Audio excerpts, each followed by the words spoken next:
What's up, everyone? Welcome to my corner of the internet. I'm your host, Ryan Kramer, and this is Crossover Commerce, presented by PingPong Payments, the leading global payments provider helping sellers keep more of their hard-earned money.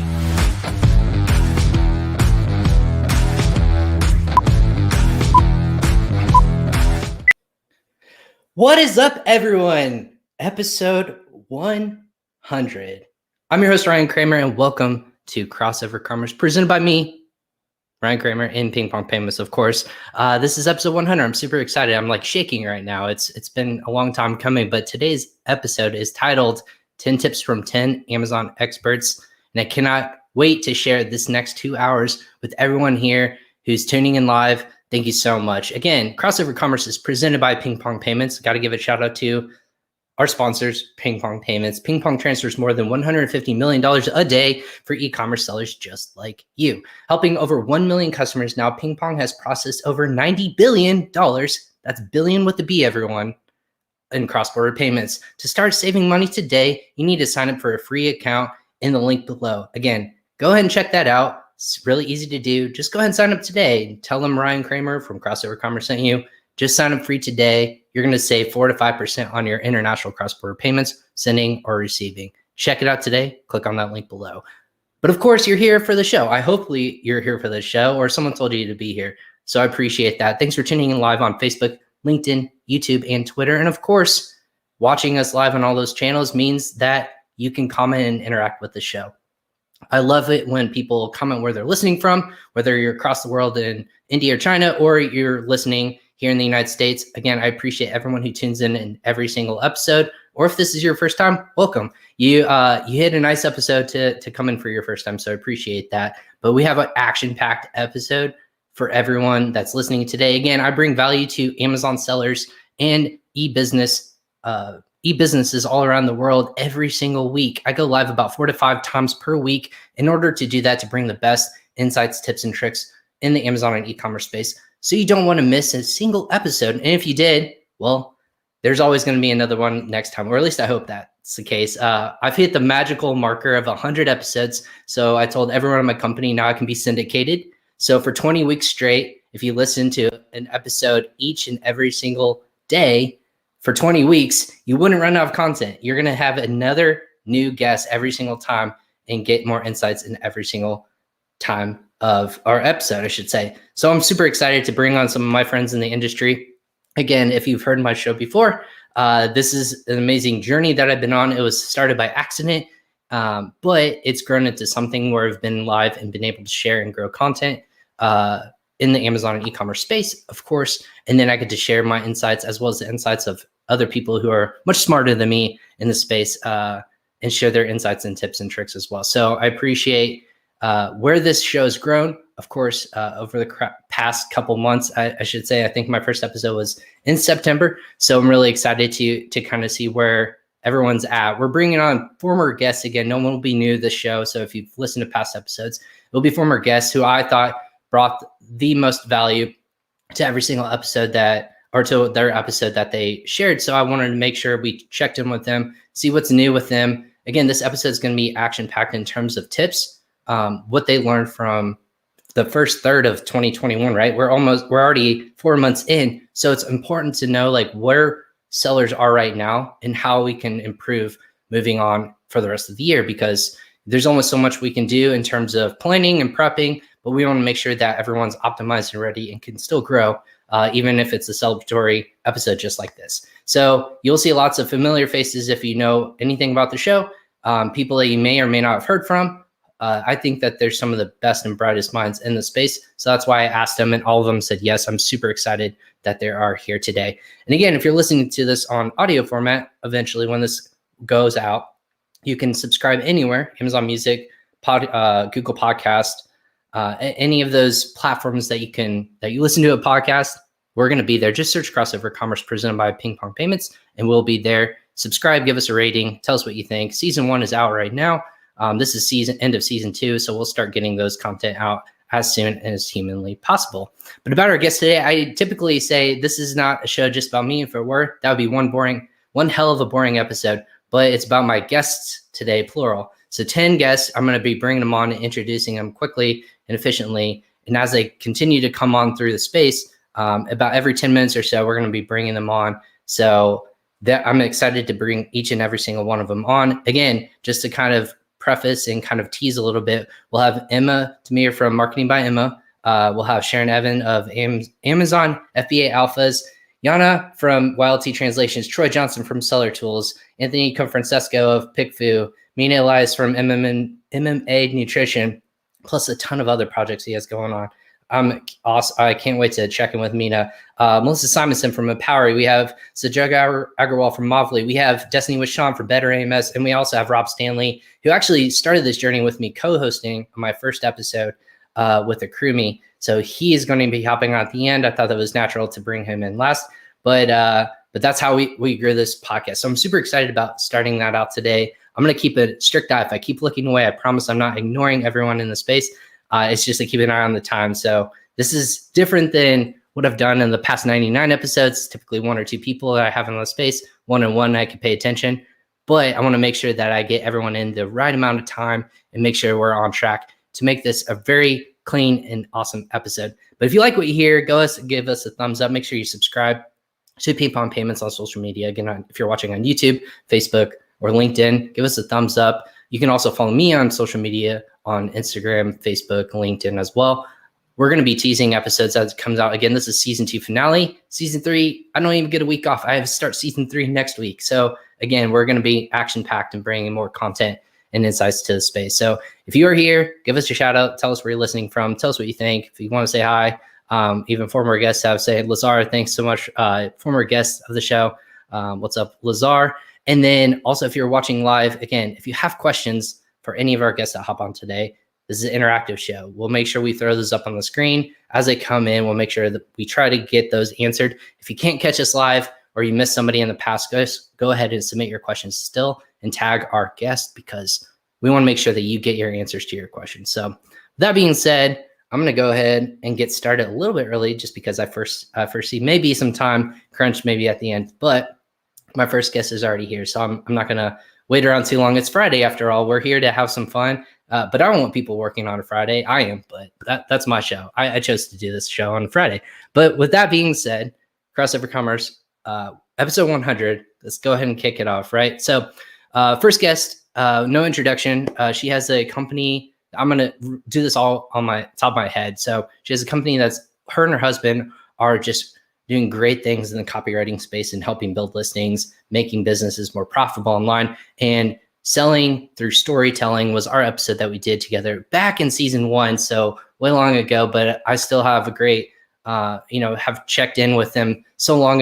It's been forever ago, I feel like, since we've had her on. It was our first live episode on LinkedIn. So I'm excited to bring on Emma Tamir of Marketing by Emma. Emma, what is going on? How are you?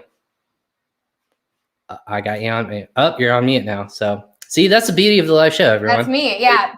So rewind. What's up? Congratulations. I feel like you're the only person who somehow manages to achieve 100 episodes in less than 1 year. Like, that's just look at me. Madness. Crazy. I don't know how I did it. Look at that. Hey, twins. Thematic. This is the direction that my boss gave me today. He goes, make sure you iron that ping pong t-shirt. And I go, that's a little weird, but all right, I'll do what I can. I'll put myself out with ping pong, because of course the show wouldn't be possible without them. But they kind of give me the reins and said, hey, do with what you want. If you know people, let's bring them on. Let's create some awesome content. And here we are, 100 episodes or 99 episodes later. You were one of the first people I reached out to, and I said, hey, I know you just came on a webinar of ours, but I really liked what you have to say. Do you mind coming on this podcast that doesn't really exist yet? And you said yes. And here we are today. So I'm super excited that you were one of the first people to say yes. I feel like you gave me validity in the space, because you're speaking on things like Prosper Show. You're speaking on conferences all around the world. So I felt super honored, and I was super nervous my first time talking with you. So here we are today. Oh gosh, I hope that I never make anybody nervous. That is not my intention, and that's typically I'm the one that's feeling nervous. So thank you for all of that praise, and I feel a little bashful at the moment. You can't see it probably because of my lighting, but I believe there's a little bit of a blush happening. So. Well, hey, that's no problem. Again, I call everyone a friend of the show, and we've been texting and messaging each other. You guys have so much going on since we last spoke. Gosh, I want to say it was back in October of last year. So fast forward, 6 months or so since we last spoke face to face. What's new with you? What's going on with Marketing by MO and you? What's new? Yeah, so a lot has been going on. I really dug into the back end of our business over the winter time. And so we completely restructured all of our internal tools for project management that we were using. And so I've been really geeking out on the back end until probably just a month ago, when slowly but surely the spring and summer season of being more front facing started to pick up. And so now kind of getting back into the swing of things with speaking and really just trying to make sure that we are doing everything that we can to stay not just on top of the curve, but really ahead of the curve when it comes to what it takes to create outstanding copy that's going to help businesses achieve their goals. That's amazing. I mean, you and your husband are just rocking it right now, and you guys have grown your team, right? Since we last talked back in October, you guys are expanding, both hiring people, copywriters, but also just the business itself. You're getting more clients on. What's that been like? Just kind of like scale. Stressful and challenging. In some ways, people are our inventory, right? So like with a product-based business, you have to order and manufacture the product and make sure it's all up to spec. And for us, we have to recruit and hire and train really talented people so that we can deliver that quality work. And what is interesting is that I think whenever anybody comes onto the team, they on the surface think that what we're doing is really simple. Like you're just like, oh yeah, a product page, that's not much. And then when they dig into the first stage of our training, which is just the basics of writing an Amazon listing, not even A+ content or keyword research or anything like that, just writing title, bullets, and description, it's over 65 pages long. And that's just... I dread writing an email, Emma, and you're talking about writing 65 pages of content. My God, like I don't know how you guys do it. And that's kind of the beauty of this, is like you guys specialize in this one area, but it takes so much dedication, but it pays off, right? Because you're telling that brand story, you're telling that through the way of building a brand in that capacity. That's a unique, different way to sell online, and that's what you are good. That's what you and your team are great at, and that's why props to you guys for every listing 65 pages. Are you kidding me? So that's the training manual just for learning how to write a basic listing. So that's just kind of like the groundwork foundation before you even dive into anything else. And I think it's one of those things that while it seems simple, there's so many layers that have to be working simultaneously that an effective listing is far more complicated than what it looks like on the surface. And I think in some ways, they say the most effective writing is the writing that can say exactly what it needs to with as few words as possible. So it's not about using the most complicated language or writing really flowery text. It's about being able to communicate your message precisely, concisely, and that's going to have way more power than a bunch of extra filler words. But to be able to do that while also managing to do what you need to do on an SEO level, what you need to do to appease Amazon with all the other rules that they have, and then still make that impactful is no small feat. Precisely and concisely. Man, we could write poetry on this show. You're so good at words. I'm not signing up for poetry. I am not a poet. we're not going to go into slam poetry by any means on this show. But so with that being said, you said you always are keeping up with what Amazon's throwing out, and it feels like every week we get something new. What's something that you guys has been thrown on your plate that people need to be aware of, that either rolled out at the beginning of this year and that you need to apply moving forward, with any like listings or any other content that they should just be aware of? I think one of the main things that we're seeing is that Amazon just keeps churning out the new privileges that are available to sellers that are brand registered. And so I believe we even spoke about this back in October, but even since then, they have amped up the game. And I imagine that as the year progresses, it will only grow even more. And I think that's really for a number of reasons. One is it's, in a way, and this is really more of a guess than anything else, but I think it's a way of incentivizing brands to invest in the branding piece, because that wasn't necessarily something that you had to do to be successful on Amazon in the early days. And so there's a little bit of re-educating that needs to happen, but Amazon also understands that if it's going to continue to be able to maintain its dominance in the e-commerce space, that they need to have legitimate brands that are helping bring trust and credibility and reliability to their platform, and also that being able to attract outside traffic from other places. And so it's not just a matter of kind of, oh, this is nice and makes your page look a little bit better by having some A+ content, but really this is giving you an opportunity, if you're a select few, to be able to communicate directly with your customers. There's, all these other types of advertising that's only available to registered brands. A+ content continues to improve.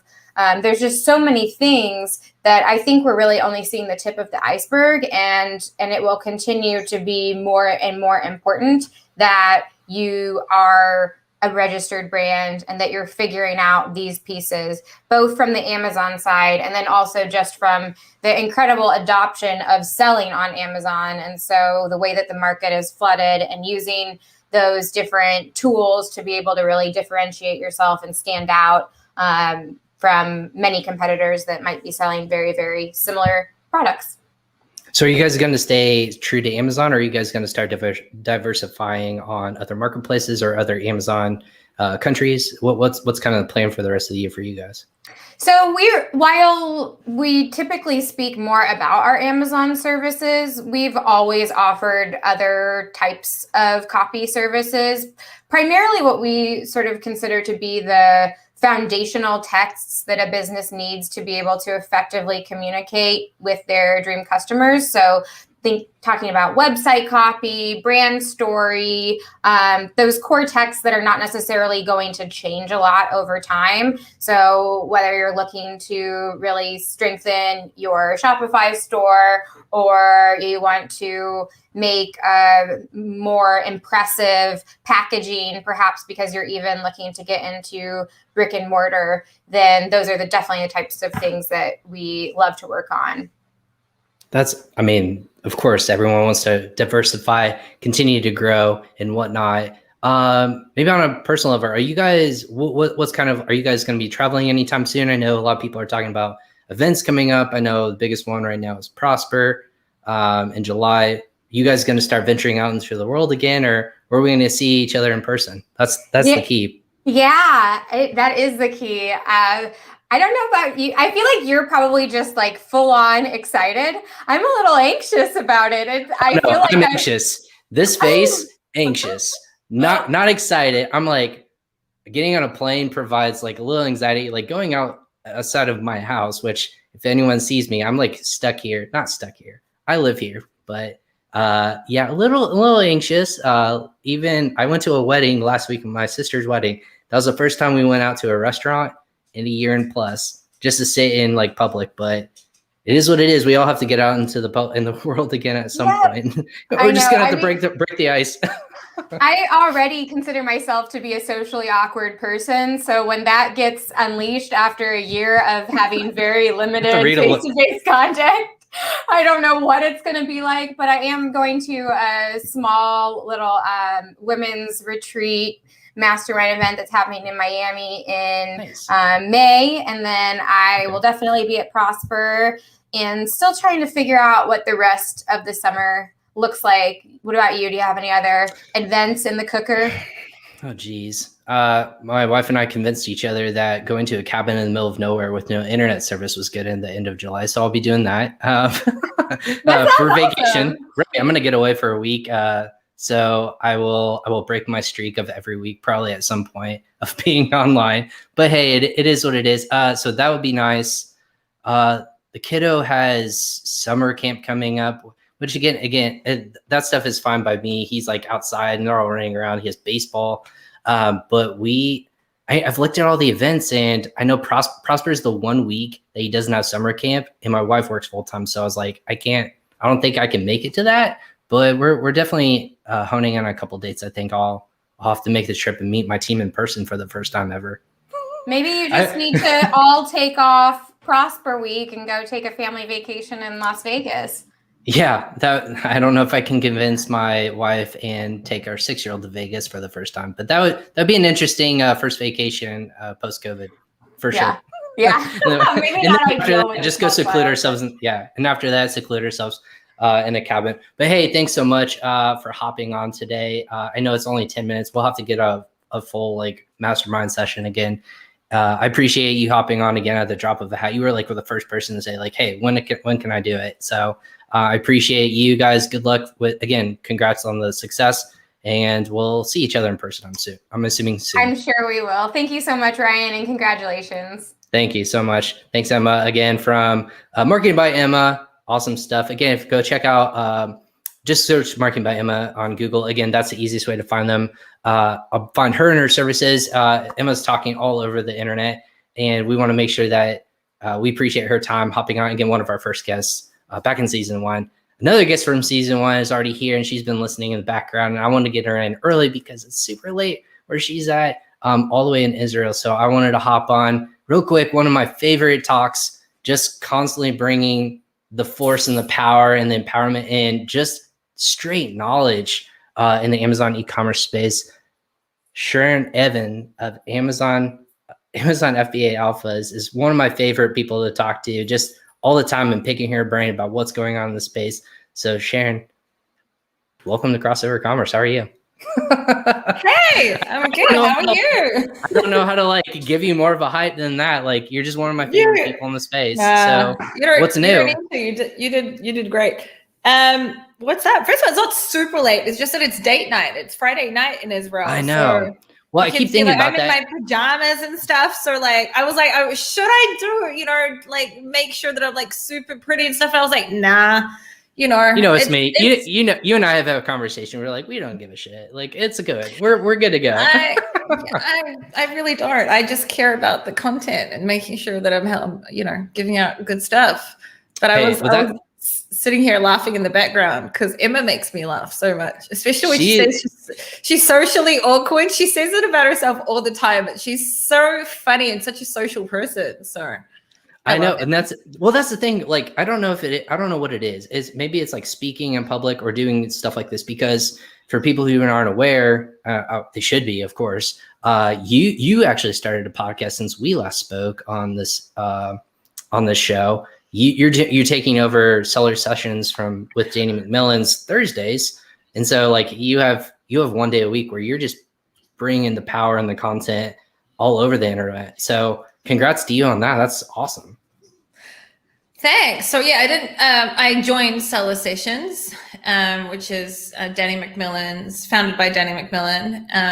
And so yeah, I have to say it's not easy. Good. I understand. I don't know how you do so many freaking, podcasts without talking about the same stuff all the time. And you always bring on great people, different content. It's tough, man. It's tough. It's tough to consistently think about stuff. Thank God, I'm an actual seller too, so I can always like think of things that we really need to speak about. But man, you got to consistently, mingle with people, and I'm not really. I just take it after the man, the myth, the legend, Danny, because he did 600 this past year. Like, it was consistently for so many like episodes. Danny, and I was like, how do you do it, man? That's amazing. So shout out to Danny. He's always telling me, he's like, I'll have you on when you have like tips and tricks and stuff like that. And I go, I need to like think about, because that's very specific, how I want to like position, and I don't want to like mess it up with Danny, because me speaking on other people's shows, I want to be like perfect, but then my show, I'm like, I don't give a shit. Yeah, That's the beauty of my show. Danny's just your hardcore content, it's like content, which is that's probably why. But yeah. But yeah, you're doing the show. You're crushing out still on YouTube. You're still mentoring people like a badass. You're still selling. What's been new since we last talked? Gosh, back in November, October last year.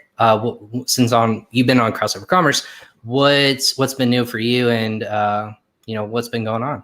I'm trying to think what's been new. I mean, life is more or less Christmas. Holidays happen. Life is more or less the same. Still kicking ass on Amazon, still mentoring, still doing. The biggest thing that's happened is that I've joined Seller Sessions and now have this one more thing that I need to take care of, and it's more about finding balance and prioritizing. I think the biggest thing that I've been working on is productivity.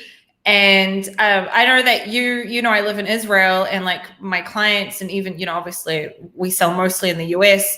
It's all when you guys are like hardcore buying or talking or doing stuff, I'm usually asleep. So I usually don't go to sleep until like 4 a.m. And I don't know when you sleep. I swear to God, you've been online, and anytime I look at like 2 a.m. or when I wake up, you never sleep, I don't think. So I've been working on it. I've been working on trying to go to sleep no later than 2 a.m. And then waking up earlier. And I've just found myself to be a lot more productive and being able to get more stuff done. So, that's something that I've been working on. We're working on a new brand right now. We've been working on this new brand for a while, but we came into some compliance issues, so had to make some last minute changes.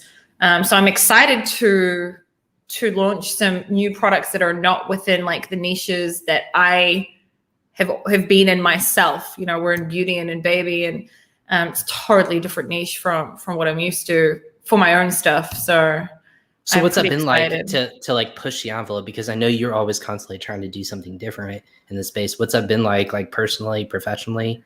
Like, you want to put your head through a wall? Like, what's that been like? What do you mean? Like what's been like? I didn't understand. So if you're launching a new product, you said it's a little bit outside of what you currently do. Did I hear you correct? Here's the thing. Yeah. Here's the thing. Because I don't think that anyone, and this isn't me like being up myself or anything, but the thing is, because I don't like have a course and it's like buy, and I actually do one-on-one coaching. I've coached in a matter of 2 years, 700 different sellers from different levels. And it's, so I've been exposed to a whole bunch of niches outside of, because when you sell on Amazon, you live in your bubble, and people forget that, just because you have the specific strategy that has worked for you, in the beauty niche doesn't mean if tomorrow you launch a super niche product in, in the decor niche, that your strategies are going to work there too. And the thing is that we as sellers live in our bubble because that's all we know. So, even in my YouTube channel, like the content's changed because I learned even more getting outside of my bubble, right? So on the one hand, I'm exposed to heaps and heaps and heaps and heaps and heaps of niches. On the other hand, the niche that we're now getting into, which I found like by mistake, I've obviously never coached anyone in that niche or anything like that. It's like something totally new, but I am like the perfect buyer avatar. I don't know how I didn't like find that niche earlier. So it's been really fun, but we had a few issues along the way, but it's been exciting at the same time, That's awesome. So when are you going to stop saying no to different things? That's my question to you. I have been saying no. Okay. I have been saying no. I've been saying good. no to speaking gigs. I had this as someone in the industry that is not just a seller, but on podcasts and stuff. I had this aha moment. I think I told you about it in the clubhouse, where I was like, I want to take a step back from over mingling. It's this industry is tough when it comes to so many people, that think they know it all, and egos and things like this. And I'm talking about the service providers side of things. And And I decided to take a step back from all the mingling. I said, you have too many people in one room all giving their strategies and the poor people listening to us, like, which one do you listen to type of situation.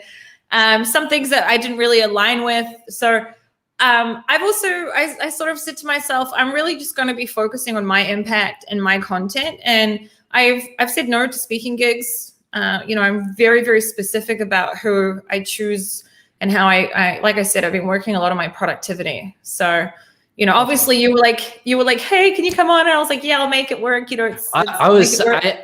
know. And I was like, I know this time I had people on the other side of the world that I know are sleeping right now. And I was trying to think, I was like, I really want her to come on. I don't know if she'll say yes, but I gave you the benefit of the doubt.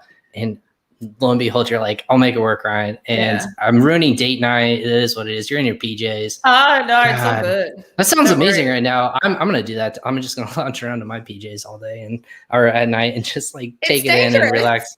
I know. The one thing about working from home, which I've been doing for many years, it's dangerous because, you can eat a lot when you're wearing your PJs because they're comfortable. And, I put a lot of weight on that in the last year that now I'm working really hard to try and get off. So I don't encourage to be in your PJs all day just because it's too comfortable. At some stage you should put on, some sports clothes and some sports shoes. And go work out a little bit, run around, walk around the house, go outside a little bit. But hey, I know I said I'm only keep you on 10 minutes. I could talk to you forever, but I know. Thank you so much for just taking a little bit of time today just to hop on. I appreciate you and all that you do. So again, thank you so much. Again, tune in Thursdays on the Solar Sessions. If you guys aren't already, make sure you follow Sharon on her YouTube channel, but also on social media, all the great content she's pumping out there too. So thank you so much for hopping on. Thanks, Ryan. Yeah. Bye. Have a good one. You. All right, I'll talk to you later. Awesome. Thanks, Sharon, for Amazon FBA Alphas for hopping on.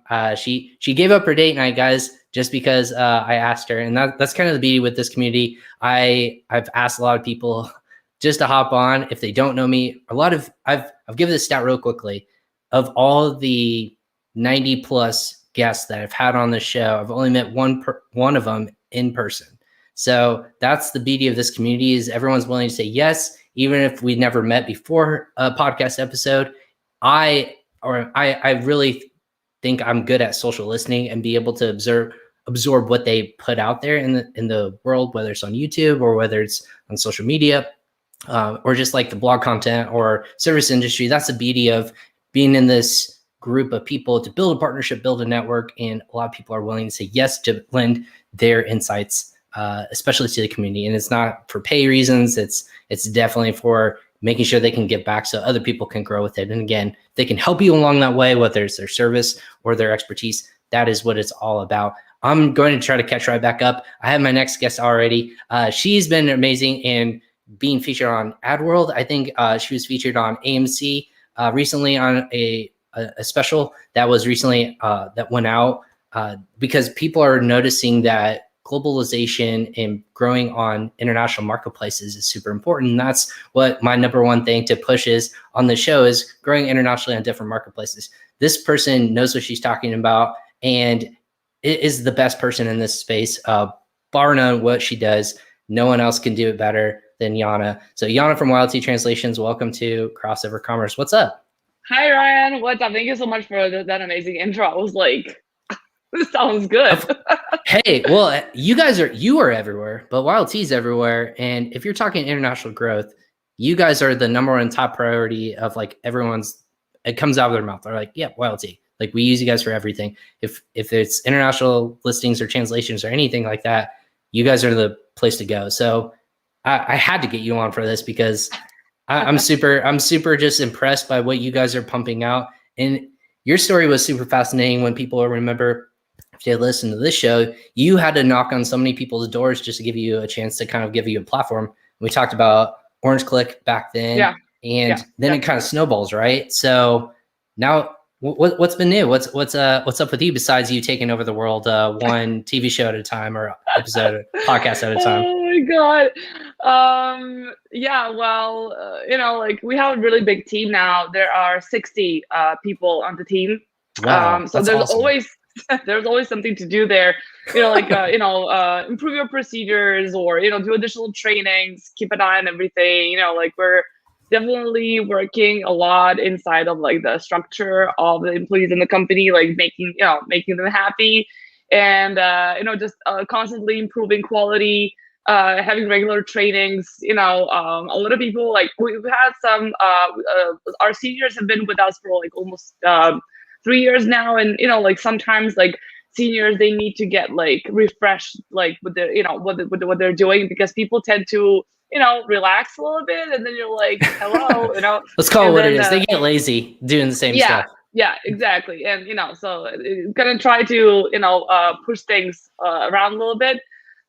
So that's always very, very challenging and exciting, and I'm super happy that I can work on my business, not in my business, which is super, super important. And then that's it, basically. We added more translators, more you new make it sound so marketplaces. easy. That's it. That's all we're doing. I can tell you how to do it now, but like 2 years ago, I was like, how do people do this? Like, how is this possible? Like, I'm never gonna be featured in any of the website, not on like TV or anything like it. I mean, I still don't believe that, honestly, that happened. But everything is possible, and I am not even American, so pursue your dreams and just do whatever you want to do, and don't give up. And that hard work pays off, definitely. And learn how to delegate. You have to delegate. Exactly. You get on. I think that's the one. That's the one key. That's the one key I've learned. And sorry if I cut you off. Delegating is super key for scaling, right? You want to take your business to the next level. You can't do it all yourself. So that's something that I know I'm internally focusing on, is like asking people for help. And I don't think a lot of people want to do that or can do that. So that's a great tip. What have you learned from the first, I don't know, 4 months of the year so far? We're already a third of the way to 2021. Since we last spoke, we know a lot of people are focused on international growth. What are you guys seeing from YLT's perspective? And then what does like the next part of, the year look like for you? Right. So let me just answer the question about like what has had like the impact like of the year, like when it comes to listings and stuff. So I was listening to Emma, and she mentioned Amazon pushing sellers to do brand registry, to like push like A+ content, and that is why, for instance, in June in the UK, HTML code used for the product description is getting canceled. So you will not be able to have nicely written product description. You're just going to have like a notepad, like written text style. And that's why Amazon is like, well, we're gonna take away the product description you can have, so we can push you into like doing the A+ content more. So that's something which I think it's very important, that people are going more and more into like brand registry. And a second thing, which is very important when it comes to international marketplaces, is that now you have to have different languages on your packaging. Like if you're selling products like in France, it has to have French on your packaging. You cannot ship the product which is only going to have like English content on the packaging. So that's something which is very, very important. I mean, that rule has always been there, but Amazon has, like, this year, they've just started demanding that you have to have a language on the packaging in order for this product to be shipped. And the third thing is that right now, I don't know if that's going to change or not, but it looks like that Amazon has canceled all global reviews of your product that you can have, which means that you now can only see local reviews. So if you sell in Germany, you're only going to see German reviews. And I think it's a really bad idea what they're doing, because that's just going to, the people are just going to go back to the black hat techniques when it comes to like getting more and more reviews and stuff like that. So I thought that was very helpful when they kind of united all global reviews visible under each product. But unfortunately, a lot of our clients, they literally, they're left without like thousands of reviews like overnight.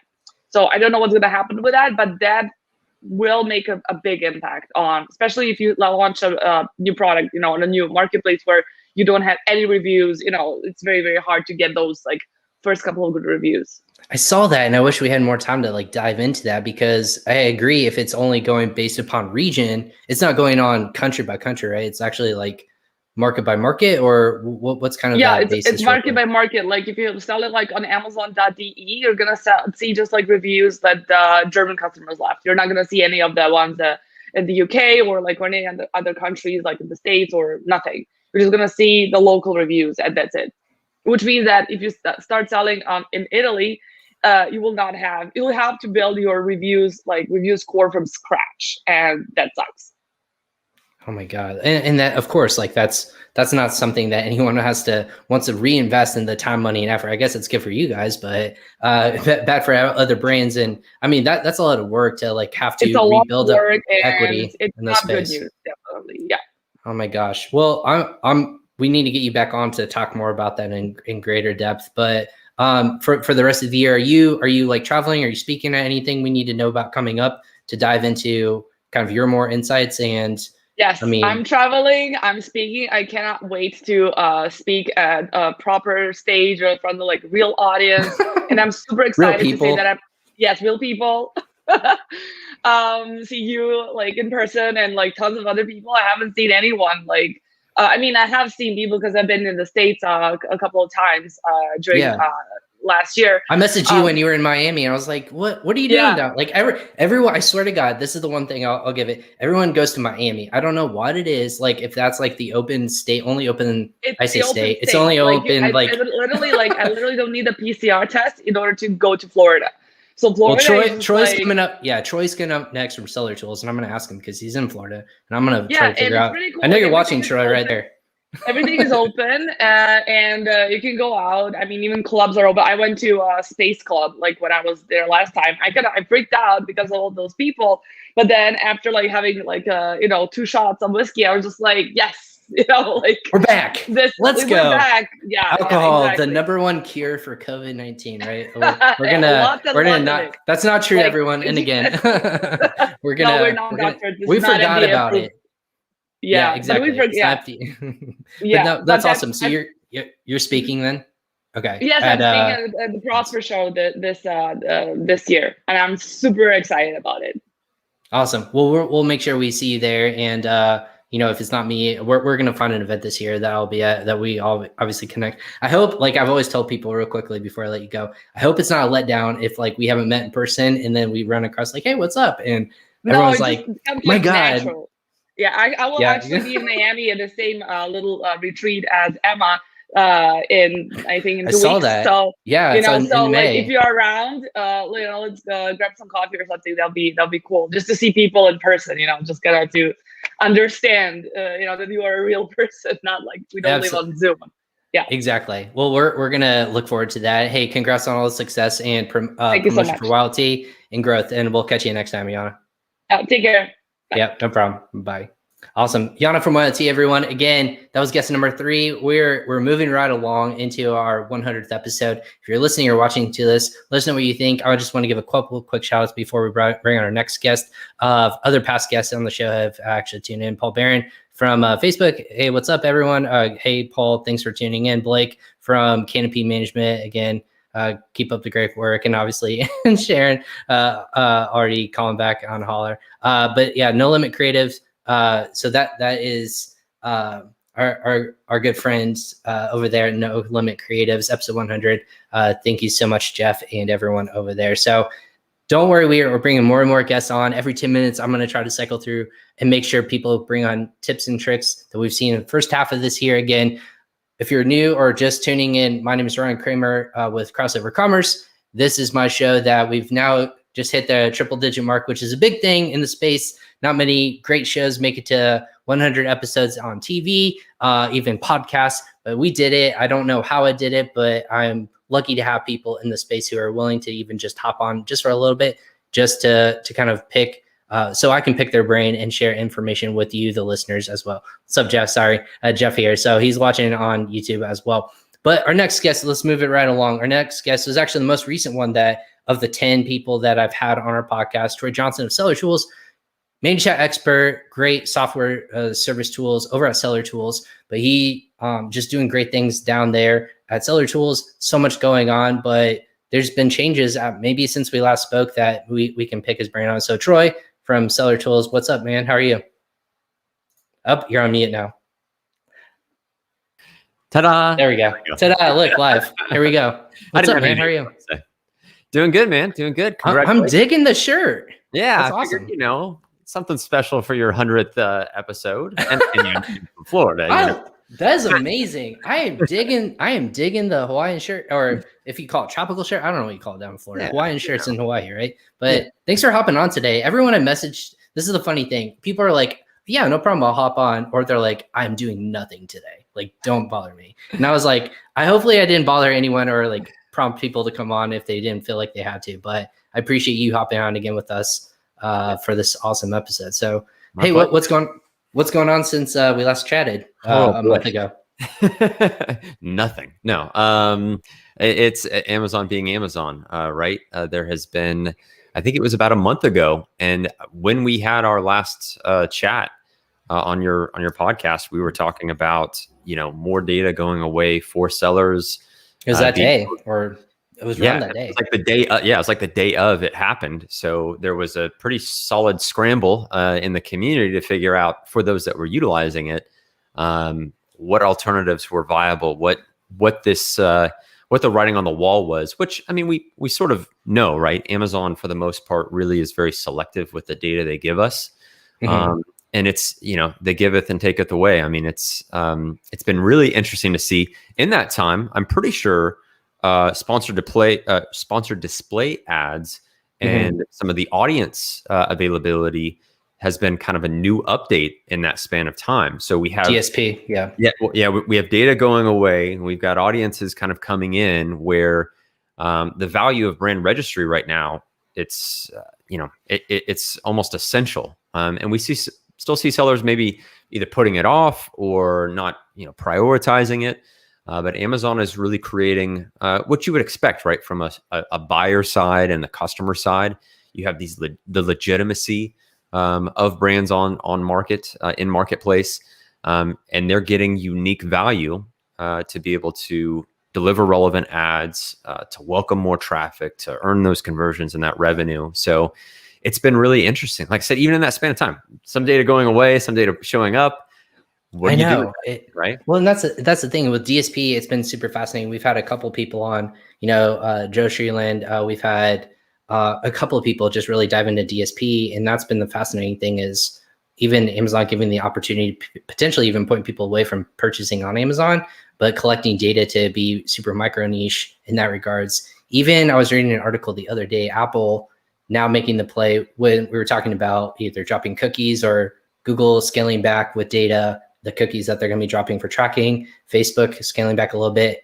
Apple's leaning in a little bit more and saying, hey, we're going to, the services in the ad network that they're putting on their phones, they're not letting people track that capability, but it has to only go through the Apple phone network, which again, every major corporation is going to start leaning into their services and not allow other ones to start tracking and applying data, trackable, resources and whatnot. So it's interesting to see how the dynamic is still growing in the space of how are we going to track and continue to retarget people. So I don't know, man, it's always constantly shifting. I don't know how you guys are doing it over there with your tool sets and whatnot, but even ManyChat is changing a little bit, right? Like Facebook and them are not playing well. What was the latest update on that? Yeah, it's man, you talk about, Amazon changing, Facebook changing, ManyChat having to change thanks to Facebook. It's a massive time of change right now. ManyChat on the Messenger specific side, because keep in mind we can email, we can SMS, and then Messenger is kind of a third component, but it's the one that gets the most attention. We are, as sellers, moving as far away from that piece as we can in our ManyChat flows, in our communication with customers, because there is a sort of a silver lining here, because it creates a tougher environment for sellers, but for those that sort of take the right steps, they're in more rarefied air. They can kind of remove themselves from the competition because they can still engage with customers, support them, drive some of those Amazon specific objectives. But that's what we're mostly looking at, is how can we still use chat marketing automation and tie in SMS and tie in email and tie in TOS friendly features and tools to be able to still deliver on what we aim to achieve. And the beauty of a platform like ManyChat, or insert your preferred method of external traffic and customer ownership, is that we get more of that customer data, where like I said, it's sort of creating this unique if you view it as an opportunity, that's the other part of it, is it's all in perspective, right? Some people will just say, oh, this really stinks. We're getting audience, so we're getting clusters and customer segments, and that's somewhat helpful, but it's not as great as knowing your customer's name and sending personalized messaging and growing a relationship and building loyalty, all the things that we want, right, if we truly want that brand equity. Right. So in the next year, with kind of not knowing how people are going to ebb and flow, just doing everything we can to like really tie into the audience, build that loyalty, build that, share of audience in that regards too. I was trying to think, so I know we only have 10 minutes. Again, every episode I'm like, or person, 10 minutes is not enough because everyone knows the show. I always talk an hour and can talk more with all of y'all. But with that being said, that's a great teaser. So the tip would be to obviously utilize what is, available to you that's TOS compliant, making sure that you're using tools like Seller.Tools, Mina Chat to obviously talk to people effectively and within those guidelines. Anything new you guys are working on that you can share with us, or are you guys going to be speaking? Are you going to be speaking at any events in person? You're all in Florida because you've been open forever. Yeah, I know. We're the oddballs, which usually is a bad thing. But that's true. Exactly. Yeah, Florida man and all, but no, we are pretty open.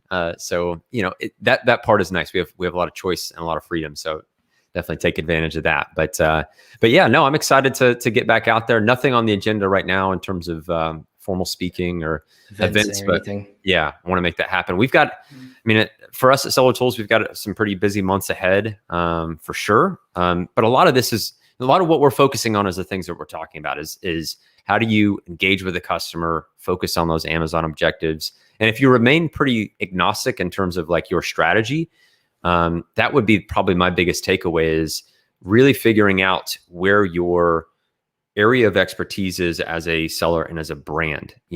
With these new ad types, reporting, audience segmentation, you're going to have some really amazing, Mina's going to come on. You've got Destaney coming on. You have these subject matter experts. And I think for sellers, now is really the time to plant your flag and say, this is what my brand is best at. I have a really great, strong depth of knowledge and understanding. And you sort of address this landscape where some customers or some sellers are looking at audiences. Other of us are still using chat marketing. There's not a I would say superior method. It's all in the execution. And so for a brand, it's what are you the best at that you can speak with confidence? Because that's a tough hill to climb when you're just good at a few things and maybe a jack of all trades as a brand. But that depth of knowledge, that expertise, it's a good time to be really great, because this is still the best sandbox. E-commerce, Amazon, 800-pound gorilla in the room. Like you're in the right space. It's just now go deep. Really make sure you've got a firm grasp on it. Yep, we're going to see that barrier to entry elevate, but you're going to see the people who do it right really start to separate themselves from the rest of people that aren't successful in that regard. So it's going to be interesting to see the rest of this year for sure. We'll have to have you on a full episode again. I would talk forever with you guys. That's why always, each of you 10, I'm like, God, why aren't we talking more? But anyways, I need to keep it moving and keep the train going. But hey, thanks for hopping on again on a Friday. I appreciate your time. Thanks for the awesome shirt choice today. Yeah, congratulations. Yeah, enjoy the weekend, man. We'll catch you on next time here. Sounds good. Thanks, Ryan. Thanks, Troy. Yep, no problem. Again, Troy Johnston, Seller.Tools. Thanks for hopping on again. We're only four guests in, guys. Like I have 6 more amazing people in the space who are going to be hopping on, talking about what they learned in the first 4 months of 2021. Again, we talked about this, right? Let's kind of get real quick before I bring on our next guest, if Anthony is cool to hang on real quick. We talked about a lot of people. I kept hearing 2021 is the new year. Like everything's gonna be fresh and everything's going to be back to normal. It's not the case for everything. We talked about it yesterday about like supply chain logistics. We talked about just shipping in general, shortages of goods, shortages of, just people in terms of being able to, Amazon keeps changing like their inventory levels. They keep changing capacities of which you can put into their FBA warehouses. All of this stuff is constantly changing. That's why it's important to tune into episodes like this one to know what the experts in the fields are seeing so that you can apply this to future episodes. And again, I wouldn't be able to do this without my network of people. That's why I want to showcase, especially on episode 100. Hopefully Anthony hops back on here. I saw him disappear, but I'll keep talking until he hops back on. it's super important before I bring him back on that we are constantly learning and evolving, right? No one in the space knows everything about a specific topic, or just to take it to the next level. Like us at PingPong, we're really good at cross-border payments, saving people money, and also sending and receiving funds. We have the expertise to tap into, but we rely on our partnership network to be able to, if there's a problem in one space, they're going to we're going to be able to refer them to other people in space who can do copywriting, who can do A/B testing, who can do many chat flows, who can do translations. That's what our partnership network and what I at the show kind of tap into is. It's going to be an unbiased ecosystem where if you bring the top knowledge that you can in the space and have brought great expertise, I'm going to have you on the show so that I can share it with you, the audience members. And again, we're live on Facebook, LinkedIn, YouTube, and Twitter right now, but you can rewatch this later on YouTube channel. Just subscribe to our channels as well. And before I bring Anthony on, I know he just got back on. Just if you have anything to say or just want to know that you're listening, what's up, Rana? Thanks for, he said collaboration is so critical, and I appreciate it. Rana runs a great mastermind group on Clubhouse, so want to give him a shout out. You should definitely join that mastermind group if you're on Clubhouse. Make sure it's every other Friday, so this is why I strategically did it, Rana. We're not doing it this Friday, but we're doing it next Friday. So tune in Clubhouse every Friday. I think it was like 1 o'clock Eastern, around that time, or 3 o'clock Eastern. I think it is. But yeah, thanks for tuning in, Rana. Without further ado, next guest from PickFu. Anthony was one of probably my third guest on. I'm going to say it was my third guest on. We did a part 1 and part 2 about PickFu and A/B testing. They've been doing so many cool things and projects ever since he hopped on back in early September, I want to say early October. But there's just been so much content that they've been pumping out, really cool projects in the space. But I want to bring on to the show just what he's been doing, because he's traveling the world as well, working remotely. So I wanted to make sure I brought him back to the show as one of our OG friends of the show, Anthony Cofrancesco of PickFu. What's up, man? How are you? Hey, Ryan, what's going on? Congrats on the 100th episode. That's a lot. I know. I keep telling myself, like, God, what have I been doing for a couple months? Like, a lot. I had to do this like definition, like what does 100 mean in terms of like TV or radio or whatever it is, and not many people can do it. It's consistency, and it's just being able. I give it to the people in the space who are willing to say yes, because without you guys, I want to be able to have a show to talk about. I just feel like I've leveled up my experience and knowledge and expertise since just starting out this show, but. I've been like collaborating and communicating ever since we hopped off the episode. But what's been new with you, man? You're traveling the world. You're providing great content as always. But like, what's been up with you? Yeah, I mean, it's just been. I think for everyone in this industry, it's just been a crazy year. Obviously, the whole world with COVID, it's just absolutely wild. But e-commerce is growing by leaps and bounds, and so I think there's. Like with any business, there's this long checklist of things that you want to do, and you're slowly moving down that list and trying to do as much as you can. Like you said, I've been traveling around a bit. This is kind of I think 10, 15 years ago, the careers and the jobs that we have are kind of unimaginable. The fact that you can work from anywhere in the world, and just trying to take advantage of that as much as possible in a safe way. Yeah, and it's been awesome to follow you on like Instagram or Facebook, because you have been doing that. You work remotely, you're giving that insight, but that's like your former, before you joined PickFu, you were able to travel around too and all the tips and tricks of that. In your mind, what's been the world been like since you've kind of been outside the United States? How's the world responding to on e-commerce the first like third of this year, if you don't mind sharing? Like, do you see anything from different countries that you've been in? How they're responding to this? I mean, the trend is definitely towards e-commerce everywhere you go in the world. It doesn't matter where you are, even places that are more open, there's still restrictions everywhere. And people, I think, are generally pretty cautious about everything that's going on with COVID. And so they're going to be more inclined to order things delivered to their house rather than going out and going shopping. The point of going out and going shopping, I think, is much more on a social front, much more on an experiential front than it is to actually get products into their house. And I think a lot of people are realizing that. And I think a lot of sellers are realizing that if they are going to sell products physically, it's going to have much more to do with the experience surrounding the product and the product itself.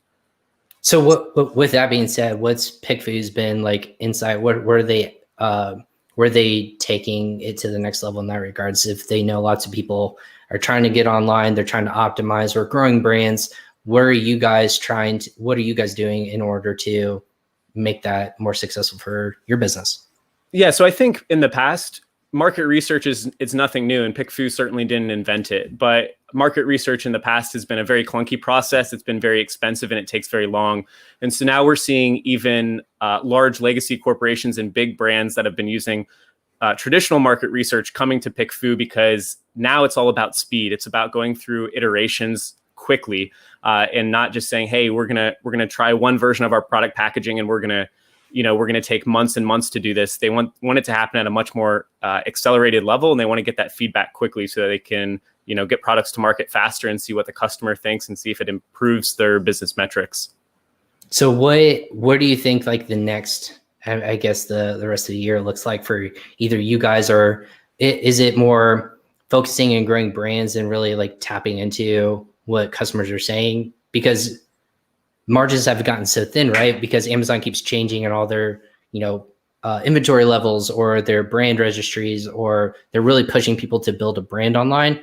Is this where you guys are going to lean into, say like, hey, make sure that the brand is coming first, make sure you're testing your ideas before you implement them. You don't want to waste any more time, money, and effort than you have to. Is that kind of where you guys are going to go with that? Yeah, I think in e-commerce, the name of the game, the people who are winning are people who are focusing on converting customers. So like if someone types in something to Amazon and they make it on your listing, you've got one shot to convert them as a customer. And if you don't convert them, one of your other competitors is going to convert them. And so the brands that are doing very well are realizing this. It doesn't matter how much money you spend on PPC. It doesn't matter how effective your campaigns are. If you're sending traffic and you're getting good traffic to your listing and it's not converting, all other aspects of your business are going to suffer. And so brands that are doing very well are focusing on making sure that when someone gets there, the brand looks legitimate. It looks like a product that you're going to want to buy, and they're going to click add to cart the vast majority of the time. That's amazing, man. Are you going to be traveling or doing any speaking engagements? Like what's kind of the next couple of things for you? Yeah, so we're locking down our schedule right now. Obviously, we're going to be at Prosper Show. We'll be at ASTTG up in New York. $1 billion Seller Summit, Kevin King's event in Austin, Texas. I think we'll probably be at IRCE. So everyone on our team, I just got my first dose of the vaccine. Hopefully going to get the next one at the end of the month. We're excited because it's been a long time, and having these virtual meetups is fine, but I think it's going to be a big party when all of the seller community gets back together, and it's a tight-knit community. I'm excited to see everyone and to network and collaborate. Absolutely, man. Hey, thanks so much for hopping on. I know, I would pick my brain more, but I'm going to keep it rolling because this ship is different than other episodes I've had in the past. But thanks so much for just spending 10 minutes with me here today on our 100th episode. Be safe traveling. We'll catch up again soon. Thanks so much, Ryan. Have an awesome day. Yeah. Thanks, man. Bye. Awesome. Thanks, Anthony from PickFu. Again, he's bringing so much knowledge in terms of like A/B testing. Make sure you guys check out PickFu if you want to test things out with brands, whether it's imagery, logos, anything when it comes to building your brand. You want to make sure it's not just you have that feeling. You want to make sure that other people can verify and validate your idea moving forward. And speaking of awesome ideas, my guy who's coming up next has had this awesome project that they've been working on. We've been a awesome sponsor. I should say we want to be. We said yes right away once we heard about this project with Cogneuro. He's putting out so much content as well and speaking around the world, but also traveling around the world and speaking at different engagements. But their project with Sam Brax and him it's just super fascinating. I myself put in my address to get the first actual product itself delivered to my home. So I'm super excited to bring on Mina from MMA Nutrition, but also Cogneuro. What's up, Mina? How are you? What's up? My God, I like the haircut, man. Is that new? Is that the new recent? One. Look at that. Well, I'm a little bit blurry, but no, we're good now, right? No, we're good. Yeah, you got what's up? Where are you at right now? You were in the Dominican Republic recently, weren't you? No, I was in Puerto Rico, but Puerto Rico. Okay. Yeah, how was that? Rico. Was that vacay with the family? Yeah, no, it was just a 10-day vacation. It was, mix of vacation, but I have some friends there in the supplement game, so I'm always itching to talk about business. So went out there, chilling by the pool. experiencing different beaches and things like that, and then talking a lot of business. And really, man, every single time I meet an entrepreneur who's like killing it, I get so inspired, and it just opens my mind, and it always reinforces how important it is to have like people like that around you, because kind of I had this idea in my head, and then I talked to this person about it, and he completely shattered it. He said, dude, what are you talking about? We like this is possible, and we did this. And then it like opened my mind. I was like, wow, I didn't know that this was possible. So I mean, it's very important to kind of go out and meet those people. Yeah, you always have to be open to learning new things, and we all don't know everything. I specifically don't know everything, but I'm lucky to know you guys who have been successful in the space. But since we've talked last on this show, it was just an idea at this point. It wasn't really a thing, but you guys have launched a really good product with Cogneuro, which is a coffee replacement. Because your background in chemical engineering, right? Chemical engineering. Yep. So you developed this awesome product, which I'm super excited to try myself. I bought it, guys. This is how much I believe in Mina. The formula, I partnered with like a holistic nutritional practitioner, and so basically, like, I didn't want this to just be like a supplement. We said, like, let's get all natural, like, herbs, roots, like all of these things that have superfood properties, and like, let's make the product from that versus because I make supplements all day, right? But I'm like, well, let's take a different approach. Let's actually make it all natural. Not like that, the supplements are not all natural, but this is like literally just like, for example, guarana seed ground, maca root ground, just ground it up. And so you mix these powders, you add a little bit of cacao, a little bit of this, a little bit of that, and you get this like incredible superfood blend that tastes incredible, gives you a lot of energy. You don't crash. Because we made the formula where you don't get a spike of energy and crash. It's like you get this sustained energy, same way that you get with like bulletproof coffee. So it's been cool, and I thought it was like an amazing idea because obviously you've seen what happened with COVID, and because of COVID, everyone who was in retail moved onto Amazon, and this kind of like completely eliminated the whole private label like business model. You can no longer like find a product that's in demand selling on Amazon, because you used to have, if you had like 10 competitors, now you have 110 competitors. And so because of there's so many competitors, it's no longer like, let's find a product that's selling on Amazon, put our label or whatever. It's now like, let's actually create solutions to problems. So a lot of people have been asking me like, yo, how did you get into this? Like, how did you create your supplement? And then once I tell them about my background and this, I can immediately say like they tuned it off, because they're like, this is the excuse. Oh yeah, like, because he's a chemical engineer, he can make this stuff, and because he's passionate about supplements, he can make this stuff. So I'm like, okay, like let's take a step back, and instead of making it like that, let's say, okay, I'm gonna go from zero, from just an idea, because I'm experiencing a problem in my life. Let's go from that idea to validating if that's actually a good idea to create a solution for, to looking at other people's solutions, to creating a better solution than everyone else's solution, validating the demand for that, prototyping, getting some study groups and testing the stuff on them, getting their feedback, and then coming up with a product, how to create a Kickstarter so you don't have to put your own money in. And honestly, I'm gonna be honest right now, our Kickstarter net like after shipping the product, because as you can see, we charged you like $19 and we didn't charge shipping. So our net with everything all in was negative $4,000 on the Kickstarter. So, but I'm glad that we're doing this, because for us, it doesn't hurt our bank account. But for people who are starting out, being negative 4,000 can be like a really big hit. And so we wanted to do everything and say, guys, we did this. Here's how, we messed up in certain areas, in certain aspects. Here's what we think is the best. And honestly, I think a Kickstarter is an incredible model to just get friends and family and some people from some groups involved and, back you. But, you can talk to Kirsten about how they crack the code on like, making these really successful campaigns and how much net profit comes out. But, we tried it. So we just wanted to show everyone and be super real. Like, this is how you start a business now. It's not, or, you started like a product-based solution business. It's no longer like, hey, let's like do some hacky tricks and find this stuff. it's done. Those days are over. It's now, however much value you're adding to society, you're gonna get compensated on that. And so this is what we're doing is, we came up with this so we can add a lot of value to the people who are struggling from coffee but love it, who have a coffee dependency. Personally, I love the taste of coffee. I have it once a week on Saturday. Right. It's just like my thing. Yeah, I love it.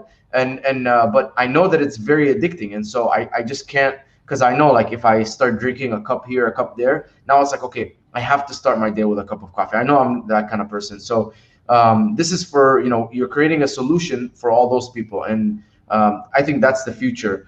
Amazon is simply just like a launch pad for you. You create a solution to a problem, you get it on Amazon, you capture people who are looking for a solution. And then from there, you're like, okay, I validated demand. I have a proof of concept with my product. Now let me go and start working on, marketing to people who don't have awareness about that, this problem that they have, showing them that there's a solution and that it's better than everyone else's, getting them from all those social platforms, getting into retail, all that kind of stuff. And then you have a legitimate business that you can, that's now like, it's not just like fully dependent. I actually just got taken down. All of my best sellers got taken down off Amazon for like, one of them for a month, the other one for like 2 weeks.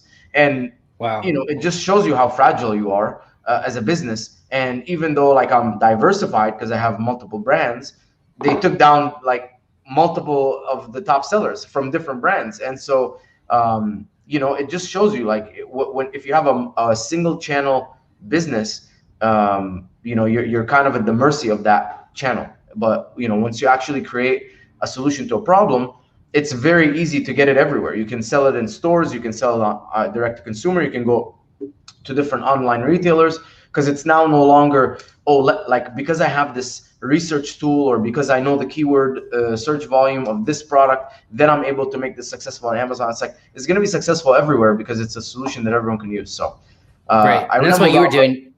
Yeah. I was going to say, you have the mindset of a great entrepreneur because you found the problem, you found a product that fits it. And that's why I think you guys will be successful. But it's cool that you're highlighting all these aspects of the business and where you're going to take it and like educate people moving forward. Maybe you shouldn't go this route if this is what you're doing. So I would talk to you all day about this, but I know we have a couple of people backstage waiting. I appreciate you just spending 10 minutes with me. We'll get you back on again. I'm curious to learn more about like that insight, and also like what your final solution is with every step in this process, because the product itself, hopefully I'm going to get it soon and I'm going to love it. I think I will. It's already on the boat. It's on the boat. Yeah, the tin cans are on the boat from China coming to the US. Obviously our supplement, the whole thing is made in the US, but the tin cans are like definitely a lot cheaper in China. I don't even think we could find the tin cans made in the US. It's usually made in China and someone will source it for you, pretending that it's a US company. So 5 weeks, hopefully. Well, hey, yeah, hopefully it doesn't sit on a container or a boat for a long time. No, we figured that out. We're sending it to Seattle. That's Seattle, so we avoid the whole Long Beach. I said, do not touch the Long Beach port. It's too messed up right now. Yeah, for sure. Well, hey, man, thanks for hopping on just for a few minutes. I appreciate your time, obviously. Awesome. You're doing great things in the space, so keep up the good work, and we'll catch you next time. Thank you. Take it easy. Awesome. Thanks, Mina. Bye. Again, Mina, our number 6 guest, we're moving right along. We're on the back half of this episode 100. Thank you so much, Mina, again, for hopping on. Crossover Commerce, again, they're doing a really cool project that we're a sponsor of, but I know other great companies like Helium 10.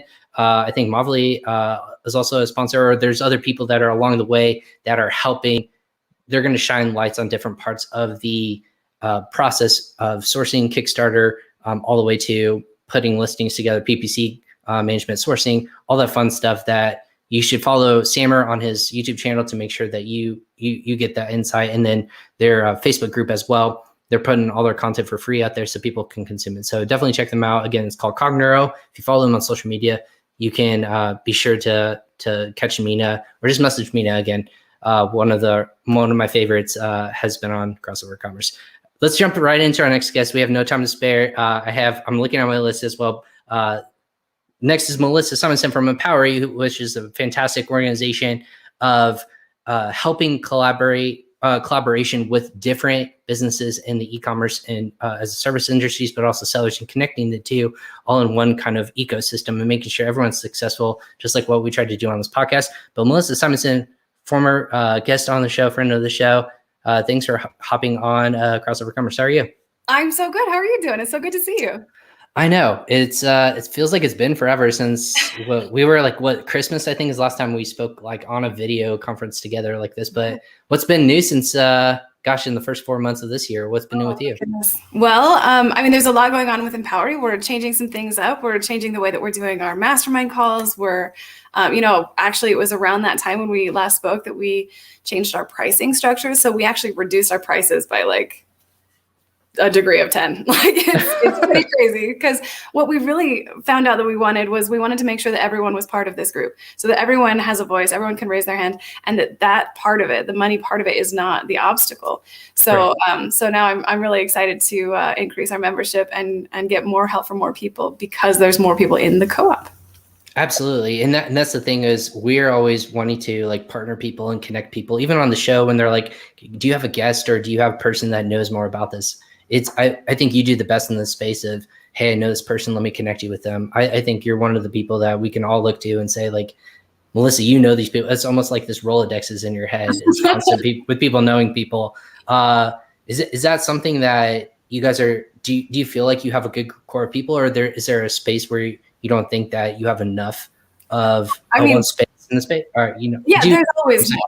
Right. I mean, I will never feel like we know enough people, we can stop like networking. You know what I mean? I think that there's always the unknown of what you don't know. You don't know what you don't know. And sometimes when you meet somebody, as long as you have an open mind and you don't, approach the conversation like, well, I know a lot of people, so you better be impressive. I assume that when I'm meeting somebody that they have something to offer and I have something to offer them. And with that, comes a beautiful networking opportunity. Absolutely. So what are you guys planning? I know networking for a lot of us is done through right now Zoom, or through videos or podcasts or anything like that. What is the next thing for in-person that you guys are trying to plan out? Because I know you have a bunch of events you used to do, but what's the next one that you guys are looking to? This is actually very exciting. So the very, very next thing that I'm doing is next week, I will be in New York with the Ecom Co-op. We are collaborating to do a huge giveaway. And we're sort of looking at this as, the Ecom Co-op is a group of like partners, right? They're the service providers, and they get together and they, share information and they give giveaways for members. And Empowery is a co-op that actually is formed as a co-op and shares dividends and stuff. So it's sort of like a JV varsity kind of a situation. So we're coming together next week in New York to do a really awesome giveaway. So that's next week, and that's digital, even though I'll be on location. And then like the middle of May, I'm going to be in Miami with a wonderful group of women of Amazon. Everyone on the show is going to Miami. I'm super jealous. I should be there. I cannot wait. Like, I'm dying right now. I've been like, I got to work out because we're going to be like on the beach. It's spring break weather, summer weather. Like, we're all like, need to get outside. Exactly. Yeah. But the most exciting thing, those are the next two. But then the very, very most exciting thing that I've been working on and that I will be able to share very soon, and you are the first to hear and be announced to, is the Empowery Women's Conference 2021 will be live in person, and it will be piggybacking the Prosper show. So we will be in Las Vegas. And so anyone who is going to be at Prosper in person, you got to come to the Empowery Women's Conference as well. So we're talking like a day or two right after it, or like there's an overlap, or wow. Yeah. So Tuesday, Wednesday, Thursday, and we are going to be hosting the Empowery Women's Conference Friday, Saturday in Las Vegas. Oh man. I'm gonna have to spend a week in Vegas. It sounds like. It sounds well. Yeah, I have to convince like my wife. It's like, hey, by the way, I'm gonna spend a couple of extra days in Vegas. It's work. But, exactly, it's work. I swear. Exactly. Well, that's awesome. Like I think it's really cool that we're all able to start planning these things again. Like, it was so uncertain last year, but you start to see like Prosper. You're starting to see like Retail X, like ASGT. I'm gonna butcher it. ASG. Yeah, G. That's the last acronym. But yeah, a lot of people are starting to feel more comfortable meet up in person. So I think it's really cool. What was kind of like the decision for that time, if you don't mind me asking, just because people are there? You know, we've gone back and forth many times about the women's conference this year. Initially we were going to have a virtual one in January, but you know, I also didn't want to have it too close to the Branded by Women because I want it to be very special. And I think that there should be a couple times a year where women get together and celebrate each other's successes and women on stage. So, you know, I kind of wanted to space it out for that reason. And then I was thinking, you know, I want to make sure that we do this justice, and things are starting to open up. So maybe April. And so I was kind of waffling about it for a while. But a lot of people seem to be planning to go to Prosper. And even though a lot of people are planning on actually showing up, I still think there's a little bit of nervousness or hesitation. So it's difficult to say like, okay, we're back on, everything's good. Right. Let's all make a bunch of travel plans. But if somebody's already flying, they're already booking their hotels, then the risk factor for an additional event is lowered. And I think that that's, you know, that's what really pushed the decision to piggyback this is, you know, people are already going to be doing this. So the risk factor is very low. The gain is very high for what we're going to be offering people. And I think it's just a win-win. That's amazing. That's really cool. Like, congrats on being able to, like, hopefully we can pull this successfully off. I'm excited. Yeah. I'm excited to see how it goes. Yeah, for sure. And again, just to be not naive about this, but it's for both men and women or just women? Yes, both men and women are invited. And I encourage men to come and learn from the amazing women who are going to be on the stage. The only difference is that it will be only women who are on the stage. And the reason for that is just because, you know, when we did the very first women's conference last year, the goal was, you know, we see a lot of men up on the stage and not a lot of women up on the stage. And for us women watching, it's a little more difficult to connect and see yourself being successful like the person on stage if you don't identify with them in that way. So I wanted to encourage more women to be on the stage. And in order to do that, we had to show other, you know, hosts, other event organizers and stuff like that, that there's a huge selection of women to choose from. And that means helping some of these women build their speaking resumes. So we put them on a stage, and some of that has really had a domino effect for some of the ladies from last year.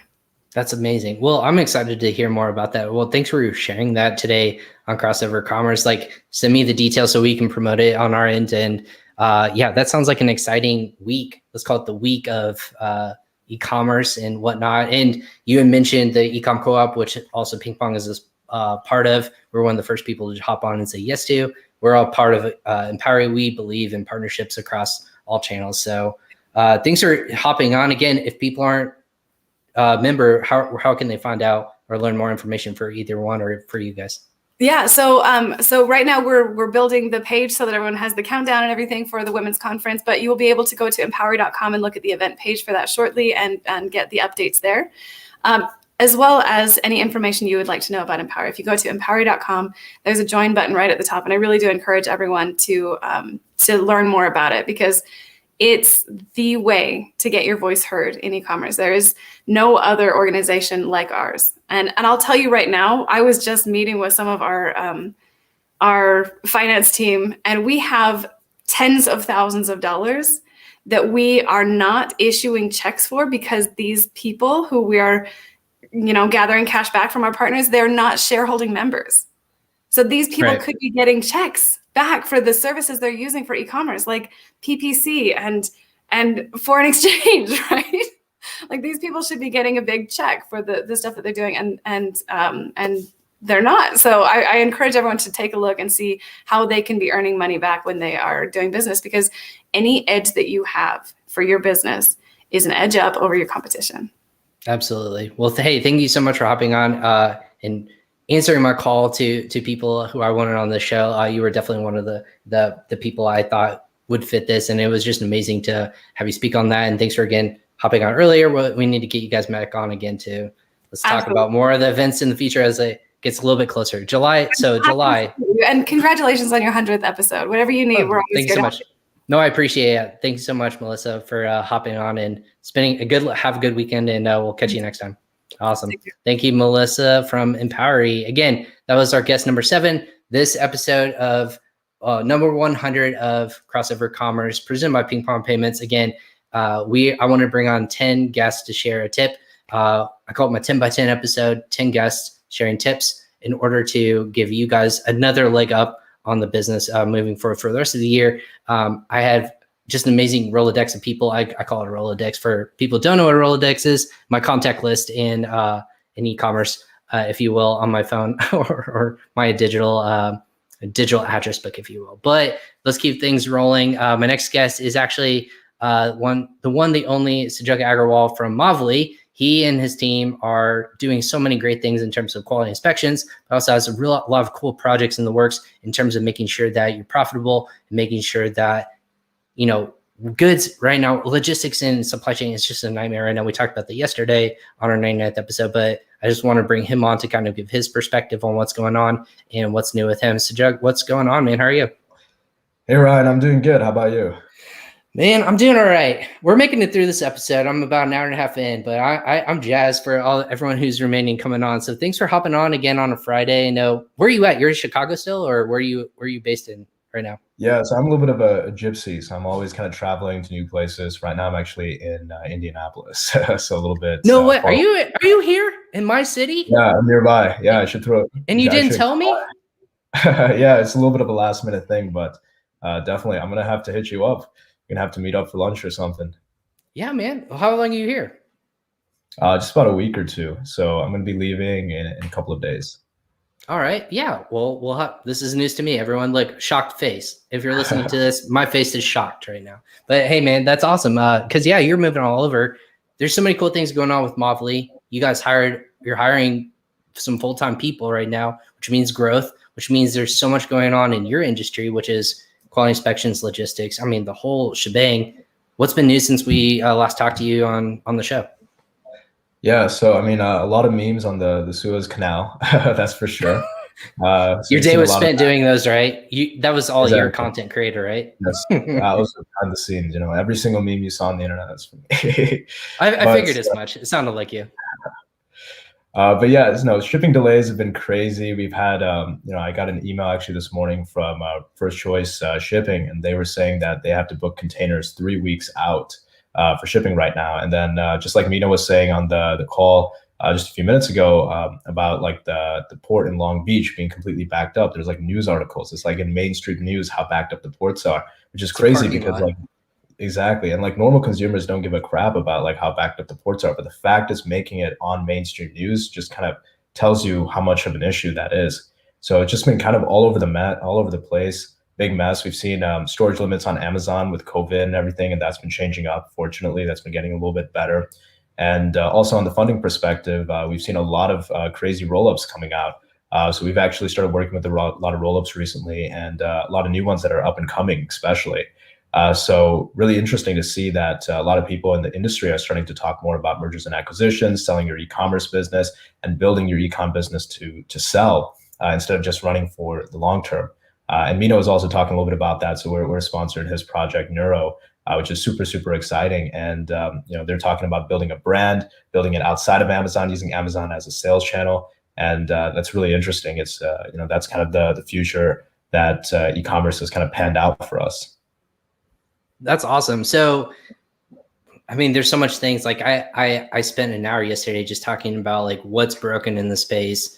There's been reports that we'll never go back to a fixed supply chain or any sort of like, something resemblance of what it was pre-COVID. Where do sellers kind of pivot from here? And you said like there's shortages of containers. There's shortages of, the time frame to get goods from one country to another has just elongated into 3, 4, 5 weeks now, depending on where you're coming from. Where can sellers kind of pivot from that and then, start planning for that for the rest of the year? Yeah, I think a big thing comes out to just kind of storage. So I think sellers have kind of been in this luxury that, they buy goods when they need it, and that's about it. And I think e-commerce sellers are starting to see a little bit of what brick and mortar sellers see. And like these kind of disruptions, COVID is definitely unprecedented. And, COVID has created a lot of disruptions that normally we'd never see. But disruptions are not unlikely. Sometimes the supplier, has a fire, or there's an outage, or a machine breaks, or some other issues happen. And when, if an e-commerce seller ends up wanting to sell in brick and mortar, a lot of brick and mortar retailers mandate, hey, we expect you to have, X dollars value of inventory for every single product or whatever in stock at a warehouse at any given point in time. So when these kind of disruptions happen, you have extra stock to fulfill that from. And I think sellers need to start considering that also from their end. A lot of sellers have focused exclusively on running an Amazon FBA business. and storing all their inventory in Amazon FBA. And I think that needs to change a little bit. We started, a lot of people started using 3PLs last year, especially when things started, going in place as far as storage limits on FBA. And I think that's something that is more prevalent now. Sellers need stock, and they can't just plan for selling enough inventory to be in stock, but rather have to plan to sell enough inventory, but also have extra stock at some warehouse or another place, where they can easily access that inventory, at least domestically. Because at the end of the day, you can't run an e-commerce company without products to sell. And right, exactly. It's been a headache. I think it's been a headache for a lot of people because it was at first the IMI levels and how many of one inventory you can have. Now it's going on an account basis. How much you can actually just have per account in warehouses. And I get it. We talked about it yesterday. In FBA warehouses is supposed to be, a fluid place of, making sure your goods are going out the door quickly and efficiently. But it's just hard for people to ebb and flow so quickly in the same day that they make these announcements. That's when effective changes are happening. People had goods on the water. How are they, changing and going from there? But we don't have enough time to dive into all of that. But what's kind of like the new, what's coming up for you guys for the rest of the year? What's the focus with all that being said in the first third of this year? What's the focus on for this, for the greater part of, the summer and then going into Q3, Q4? Yeah, definitely. I mean, the focus for us is we're actually pivoting to focus more on mergers and acquisitions. So mergers and acquisitions is something that, has really, really taken a lot of light recently. A lot of Amazon sellers wanting to exit their business or build to exit. So we're starting to work on that. We're actually working on creating educational content on that, how to better position your business to sell. That's something where quality control comes in really, really effectively. So, that's where Movley specializes, is with QC. And when it comes down to quality control, what we've learned is we started talking with all these roll-ups, as customers, and we've actually started digging in. We're like, okay, how do you guys buy businesses? What are your calculations? What goes into it? Because we want to understand that so we can help better educate our clients in terms of being able to sell their businesses. And what we've learned is that a lot of roll-ups, in fact, every roll-up for the most part, has product quality as a very, very key part of their process. And essentially, if you have bad quality control and you have bad products, even at one point, say, for example, you have a bad order today and you go to sell your business in 2 years, that bad order today can affect your multiples even 2 years out. And roll-ups end up starting to use that as negotiation leverage. They're like, okay, hey, you had these bad orders. It happened even a year ago, or, it can happen once. It happened once. It can happen again. And that's kind of their position on it on a risk tolerance basis. So we've been learning a little bit about that. And that's really our focus is, helping our customers and also helping other customers, prepare and position themselves to scale so that they can effectively sell their business, for as high of a multiple as possible down the road. Well, yeah. Anytime you can save money, like with PingPong or with Movley or things like that, you put money to your bottom line. It's definitely going to increase the valuation later on, and when people eventually exit. I would talk with you all day, but of course, like you're a busy guy. But hey, thanks for hopping on again. My 100th episode. Thanks for hopping on. We'll have you on again very soon. I'm assuming to kind of like come up with. You have so many exciting things coming out, so we'll be in touch for sure soon. But thanks for hopping on today.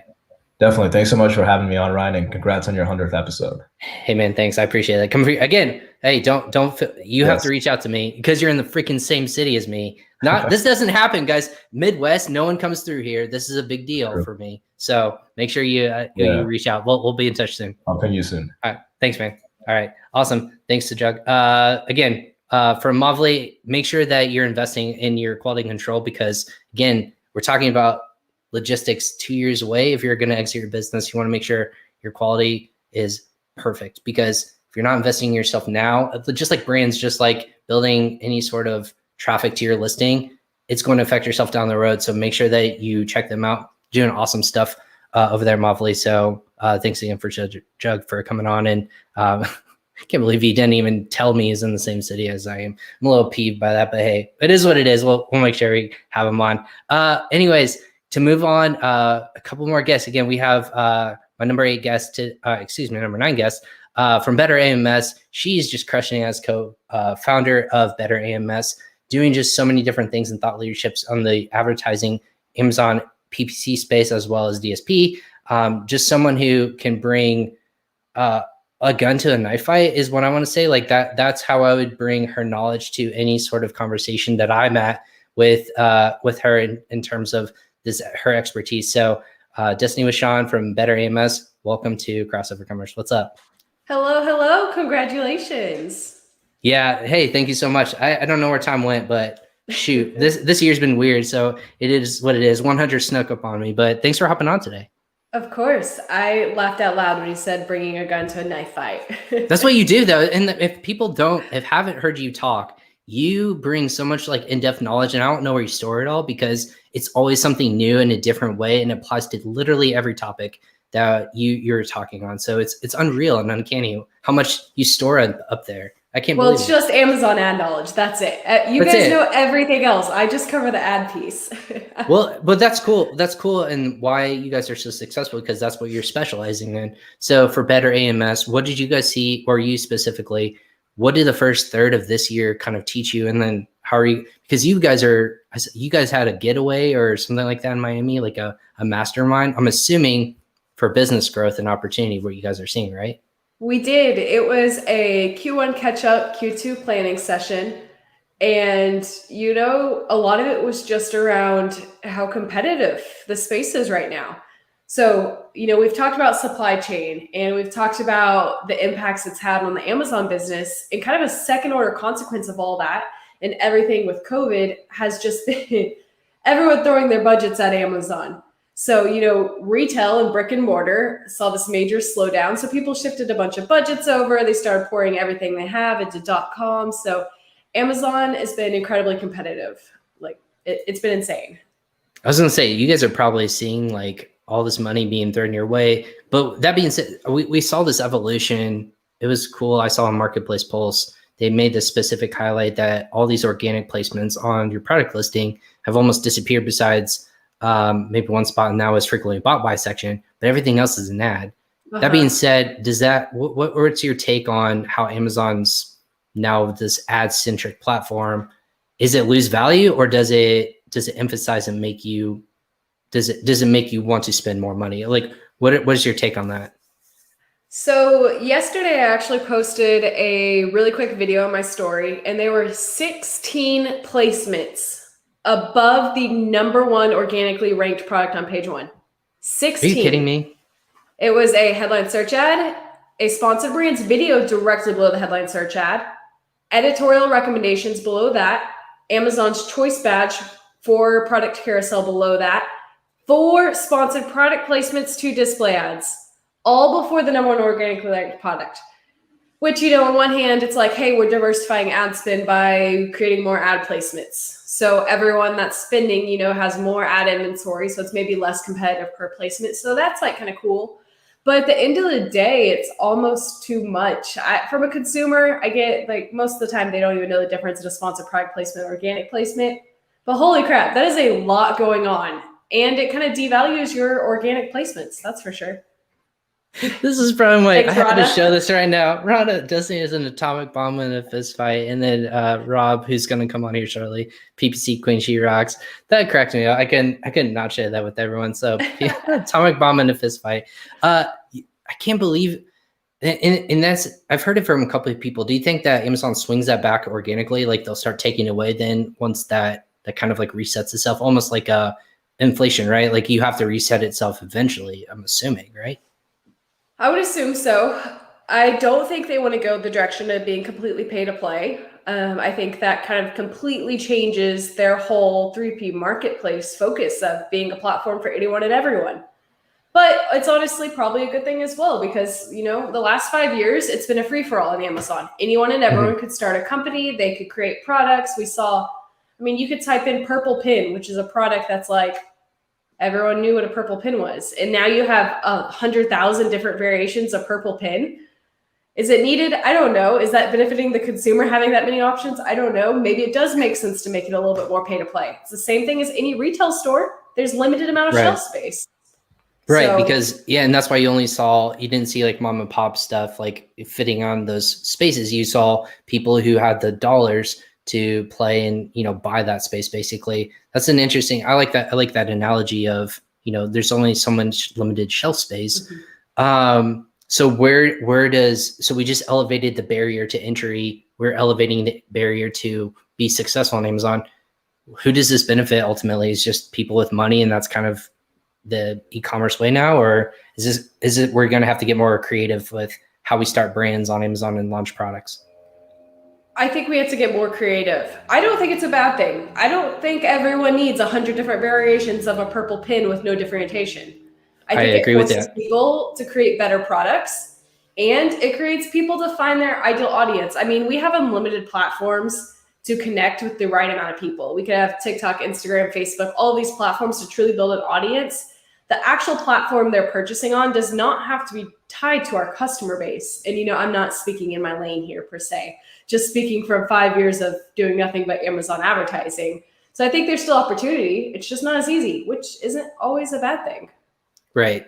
When that being said, is it a conversation with, I mean, there's so many routes you can go with that. Like, obviously, again, we call it the Wild West. If you're looking at the timeline of everything, 2014, 15 is when you literally buy whatever on Alibaba, throw it on there, and then you just like print money. Essentially, that's what the simplistic way to do it. But now you have to get innovative. Who's going to benefit from this in the long term? Is it going to be the innovators? Is it going to be the aggregators in the space? Who's going to benefit from all these different kinds of changes? Because I'm fearful personally of, if you can't stand out, obviously you just get lost in the mix. If I don't have money to get started, I get lost in the mix. If I'm going up against a behemoth like an aggregator that has all these brands and can just throw money at it and be optimized, I'm going to get lost in the mix. Who's this going to benefit long term if you think like you had to put on your see in the future goggles maybe like a year or two from now? I would say the customers first and foremost. I'm not really that concerned with aggregators. I mean, Johnson & Johnson, Procter & Gamble, it's nothing new. They're just applying it to a different industry. And what happens when you have that many SKUs and that much scale? You're less flexible. Mm-hmm. Aggregators aren't going to want to create videos for 900 SKUs the moment a new ad type, focusing on video comes out. They're going to focus on their 80-20. So that means the small brands that do have that competitive advantage can be more flexible.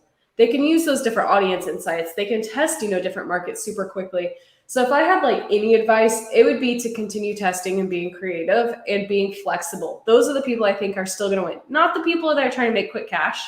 Not the people who want that instant gratification of throwing a product up and holy crap, I'm on page one. The people who are really, doing something that's going to make a difference in the long run are still going to win. Absolutely. What about, where you guys kind of like as a company are going to focus here moving forward? Is that DSP? Because I hear a lot of people of just being able to like diversify and be on different platforms and even put people away from just purchasing on Amazon, which is really cool.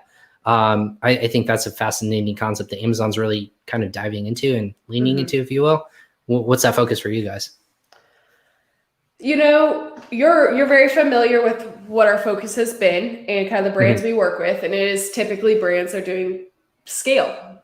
Brands are focusing on the long term. So I don't think that changes. PPC is still going to be an opportunity. It's directly on platform. I think the expectations and the mindset around PPC has got to change.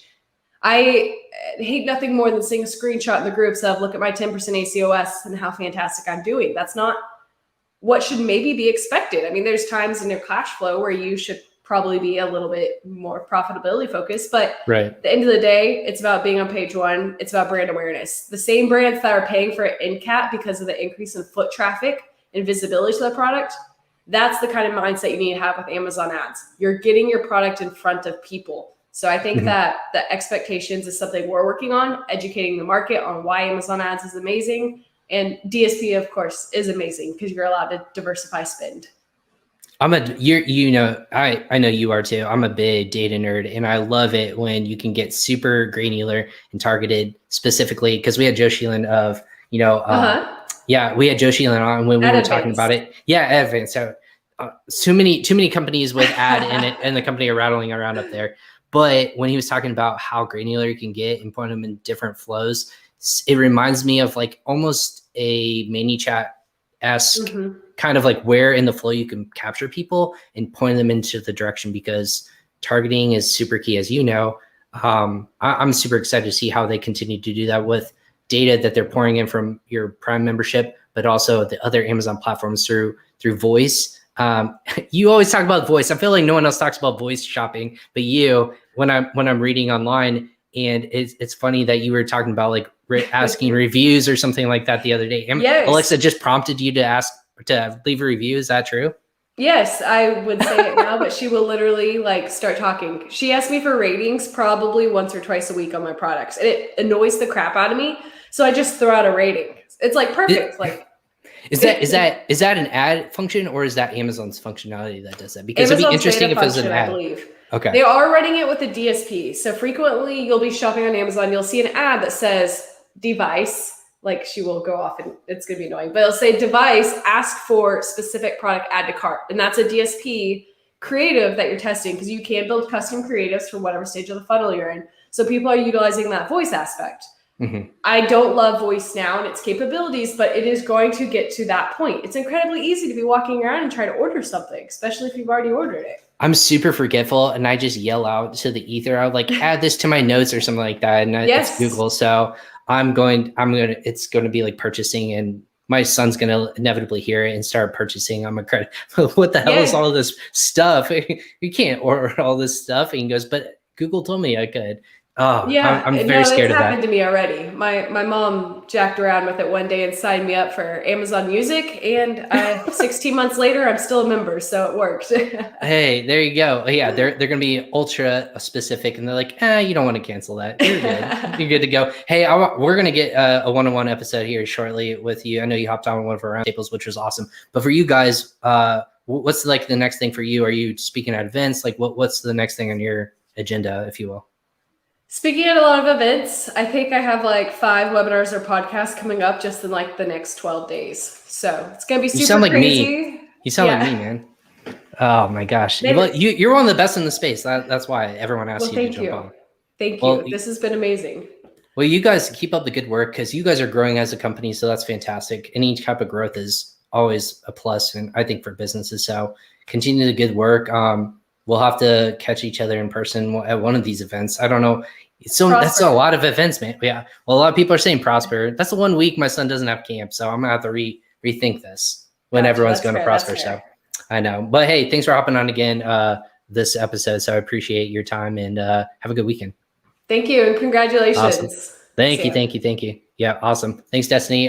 From BetterAMS. Again, if you guys have a question about anything PPC related, you have to go check out BetterAMS. The team over there is fantastic, because they are so specifically oriented with DSP, but also in any product display ads. You name it, they are super knowledgeable in that space. We have a lot of friends of the show who talked PPC specifically. I would love to, point people in all those directions, but she's one of the people who've been in it the longest. So I had to have her on to kind of like pinpoint and, see what's going on in the world. So thank you, Destaney, for hopping on Crossover Commerce. Last but not least, we have 10 minutes left or so, if I'm looking at my 13 minutes or so, of Crossover Commerce episode 100. Again, if you're listening and you're still tuned in, thank you for sticking with me for almost 2 hours of content of all my guests. 9 so far. We've had Emma, Sharon, Jana, Troy, Mina, Anthony, Melissa, Sajag, Destaney, and now, last but not least, of course, my buddy who started kind of this journey with me. I'm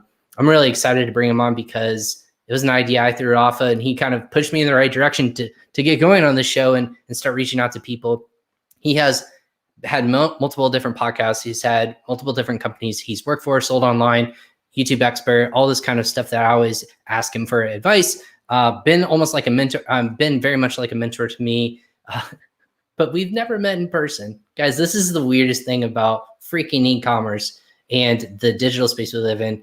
We have been collaborating through so many different ways of messaging, but we always bounce ideas off each other with different groups and masterminds and stuff like that. But stupid COVID hasn't allowed me to meet any of these people in person. And I swear this all episodes of these people have been on here. Not one have I met in person yet, but that will be changing here hopefully later this year.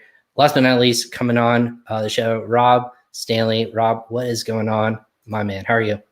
How do I follow up Destaney, man? I mean, that's a tough I put you one. there specifically because Dang, no one but you can follow. No one can follow her but you. So thanks for hopping on today. Yeah. So yeah, thanks for having me. And like Ryan said, actually, I'm gonna make Ryan go check his Facebook Messenger because I sent him a photo from the very first one. I'm gonna make him put it up so everybody could see what me and Ryan look like. Because when he originally started, I don't even think you had a name for the podcast at that point. It was zero names. Yeah, it was like no name. And we ended up actually doing this podcast together. We were kind of co-hosting it. And we tried it out, if I'm not mistaken. It was like for a Chinese audience. Yeah, there you go. So you can see, and we actually had Jeff Schick on there, was our first kind of guest. And at the time I had my other podcast. Look at the baby face of me. Seriously, right? I had zero hair. That wasn't that long ago either. That was September of 2020, guys. Yeah. September of 2020. Yeah. It was okay. Yeah. So the background story of this is PingPong is an international company. We have offices all over the world, and they specifically reached out to me to go, Ryan, do you know anyone in your partnership network that would be able to talk on copyrights, images, things like that, that are, it's tough for our audience in China to be able to do it correctly. And they want to do it and be kosher and do everything above board. And I said, of course, like, no problem. Let me ask some people. And you were the first person I reached out to go, hey, do you know anyone? And Rob goes, oh yeah, I have like 3 people. Let me ask them. Oh yeah, I got this person right now. It was like 10 minutes later. Hey, when do you want to do this? And I go, oh shit. Well, I guess let's find a time. What did we record this on? Zoom? Okay, I guess that's okay. And we coordinated the time, and I was late to our first meeting. It was all pre-recorded. It didn't feel right, but I was like, hey, would you co-host this with me? Because I feel like I wouldn't know what to talk about. And here I am 99 episodes later, and all the changes you and I have both gone to. You changed companies. I've been doing this podcast. We've done different streaming platforms. I've been stopped. This is the one thing that my extended family wants to talk about now. It's like, I see that you're on podcasts now. And I go, yeah, thanks. I appreciate that. Like, thanks for noticing. I feel like I fill your feed. I think my kids get annoyed that I'm on podcasts. So. Well, that's the thing. Like, yeah, my dad does a podcast. Well, what about?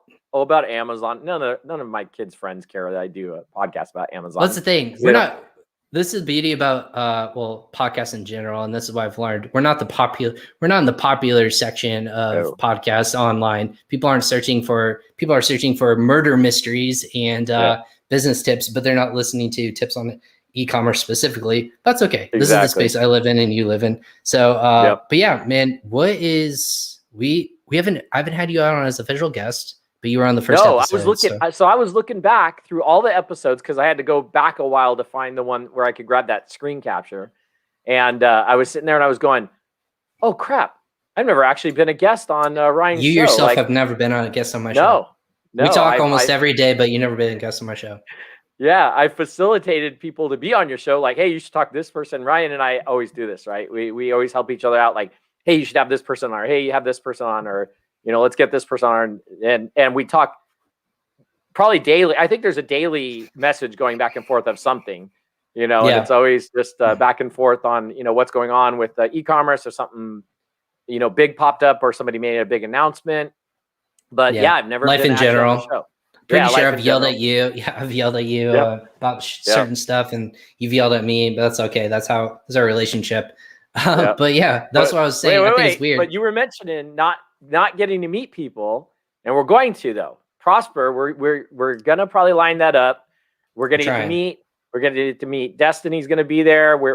There's a little crew of us. I swear to God, the whole of all 10 of y'all that have been on the show. I swear to God, all 10 are gonna be at Prosper, or at least 9 of y'all. But I'm trying to figure out if that's the event or if there's another one maybe in August. I'm trying to do it. This one feels like the first major one, so I'm like, maybe I'll just like let you all figure it out first, and then I'll go to the next one and like be the missing link. You need to go to both. I'm trying. Well, we'll see. There's a lot going on, right? That's life in general. But what's been, since we haven't had you on the show and people are kind of, maybe you have your own podcast. What's new with you? What's been new that you've seen in the first 4 months of 2021 that it's kind of like stood out to you? You think? Besides the fact things are opening up, we're seeing some of the restrictions on Amazon loosening back up with inventory coming in and more, items being able to. But of course, we're also, as you had, I think somebody on yesterday talking about it, and I was kind of chiming in, we all know that a lot of the containers aren't available to ship things, or even when they do, like I live in California, right? There's two ports. There's port in Oakland, and then I think it's Long Beach is the other port down in SoCal. And, the ships are literally waiting to get in. And then when they get in, there's like, it's slow to get through the process. And that's just finally getting it here. So things, I think we're going to have to see some big changes with that happen. And you had a whole episode the other day about that, there's a bottleneck right now, and just even ordering something, it takes time, and you got to start lining up that container ahead of time. I think they mentioned that what was like a 70-some day wait to get a container or something like that. Yeah. I mean, that was crazy. Yeah. We had our friends, Francois, Lisa over at Novaland yesterday, and they said that there's a container shortage. And I said, what do you mean? Can't they just make more? And they're like, well, there's shelf life of them. People need to send them back and forth. Certain countries just have a stockpile. Other ones can't get them back quick enough. So if you think about it, it's almost like a reusable bag, right? If China's shipping out, or India is shipping out all these different containers, they need to have inventory. If it's not there, or boats aren't taking them back empty, then we have a shortage. And I said, that sounds silly. What's happening with the world? But all these different reports are going out that logistics are not going to change. And that's a little scary to hear that. But as you and I know, that's where innovation comes in the space, is what is going to be the company or companies that figure this out that can help bridge all these different gaps. And it's really cool to see. It's both scary because it doesn't just affect us if we sell on Amazon or buy on Amazon. It affects global commerce in general. And that's what e-business is. We've gone from... So you know what you're going to see, Ryan? You know what we're going to see in a shift here? And this is my prediction. Okay, I think one of the big shifts we're going to see this year, and this won't be for all sellers, because of what I'm going to say doesn't necessarily apply to all of them. I think we're going to see quite a bit of shift to sourcing from Mexico. I mean, we're connected to it. You can drive a truck right over. You can get your products pretty quickly. And again, not all products, because I've been doing a lot of talking with Pato. He's a good friend of mine. He's been on my show, and he's amazing at a bunch of sourcing down there and resources. And the stuff that you can get down there, it'll be a little expensive, but when you start factoring in the fact that you can get it quicker, and then with the tariffs the way they are, I was talking about, I think I was chiming in yesterday when you're on about tariffs, being so high, that I think we could see some shifts of more products coming out of Mexico into Amazon FBA type areas. Again, depending on the category and the products that are available down there. I don't think, China's still going to be the main source. Don't get me wrong, but I think there's going to be a shift. So yeah, I would agree with you. I think it's funny because we talk about where do we get most of our goods. And again, China's built its infrastructure. Our colleagues over there, that's where one of our headquarters is.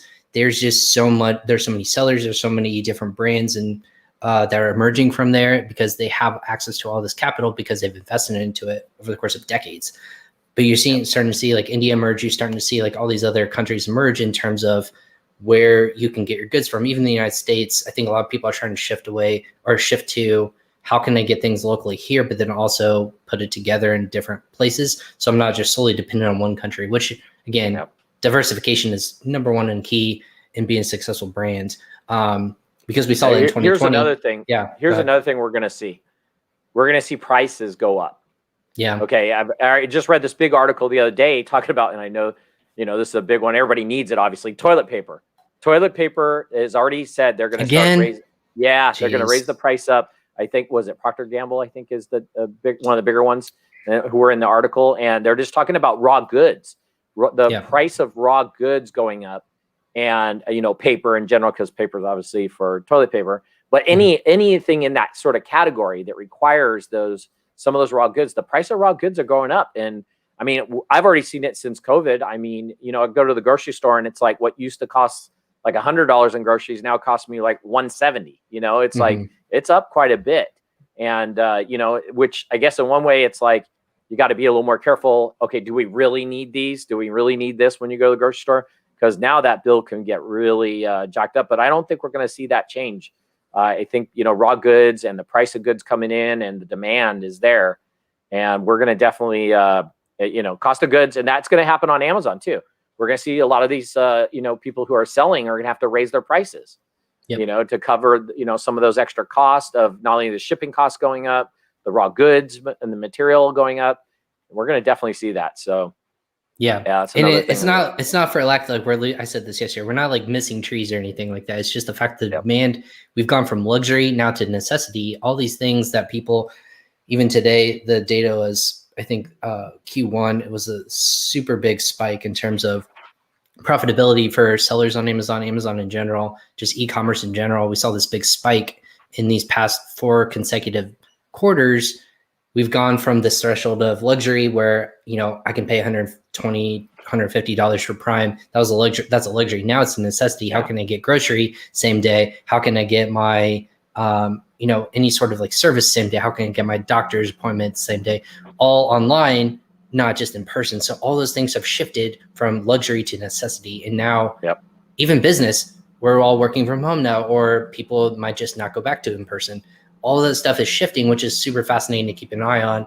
If you're in an industry or selling a good, what's going to be that necessity? And again, because there's so much more online raw goods, like you said, the price is going to go up and demand's there. There's less supply, more demand. That's the natural consequence of business. Yeah, no, absolutely. And I forgot to say, congratulations, by the way, on the 100th episode. Thanks, man. That's awesome. Super awesome. It was so cool being like your first guest and then your last guest on the 100th episode. And then of course we'll arrange something for me to maybe get on next month or whenever you have your next opening. I know Ryan's like me, the schedules for the podcast fill up quickly. But yeah, be sure everybody to tune in with Ryan. And, there's lots of stuff going on coming up next month. And then we got Prosper coming up. And I know Ryan's going to try to be at things. I'm going to be at a ton of different events coming up. So signing autographs and everything. No, yeah. Not this time. No, exactly. Well, and that's the thing is like this evolution of like no one really knows what's going to happen. There's so many different pieces in the cog that's coming up. Opportunity, ability to disseminate information. It's always constantly changing. So that's why this show exists. That's why your shows exist in the past. And services, like I said, everyone who's been on the show just today has been like so supportive in like different adventures, because I call myself, I was a nobody. I was no face of a business before this, but slowly becoming in tune with other people and what they're doing. And what we do really well at PingPong is we all have to talk together naturally, and how can we partner in that? And I think that's what this show cultivates. But like 100 episodes means that now I get syndicated, which means now I get like all these big royalties and stuff like that. I'm just kidding. Yeah. I tell this joke all the time. I get 0 laughs from my superiors on this. So hopefully if I put it out there on the internet and exists like this, they'll know I'm serious. But no, it's a lot of fun to talk to people like you and all the guests and everyone that's new in the space. I call this my natural season finale, if you will, because my first season was 30 episodes, and then get a little bit of a following, and then, time off. And now you get like 70 and you're like, holy shit, what do I need to do now? Like where do I need to stop this? All right, 100. Let's go with the triple digits. And so We're back at it next week. We have some awesome content coming out as always, but yeah, we're going to continue to keep our pulse on the e-business industry and Amazon industry. And yeah, got to keep people on that know what they're talking about. And wherever we can bring information to people, that's what we want to do. It's my passion to do this show, as you do too. So what's kind of like wrapping this up kind of quickly, anything that you're doing moving forward that's kind of on the horizons, or that you're looking to keep an eye on? Yeah, just to keep an eye out. I mean, there's lots always coming up, and lots of announcements always around the corner. And Ryan, definitely, I want to get back on the show with you as a guest. That'll be really fun. Yeah, man. And we'll have to set up another time for you to jump back on with me. That's always a good time getting you on. And go check out AccrueMe.com. Obviously, since I'm chief marketing officer over there, and take a look at our unique marketing, our unique funding. It's always a different than a lot of the other ones. Not to go into a lot of detail, because there's actually a great video in there that says why AccrueMe. Click on that. There's a great video that tells you kind of what sets us apart from some of the others. And it's really just a different form of funding versus like your standard funding. So, take a look, head on over to AccrueMe.com. And then, Ryan, congratulations again from myself everybody at AccrueMe, we want to definitely congratulate you on 100 episodes. And, it's definitely an honor for me to be on. And you and I are always tag teaming back and forth on different things. And here's a funny one for you, just the last quick one. So I did Zoom on, like, up until recently. I was doing Zoom for my podcast up until about 6 months ago.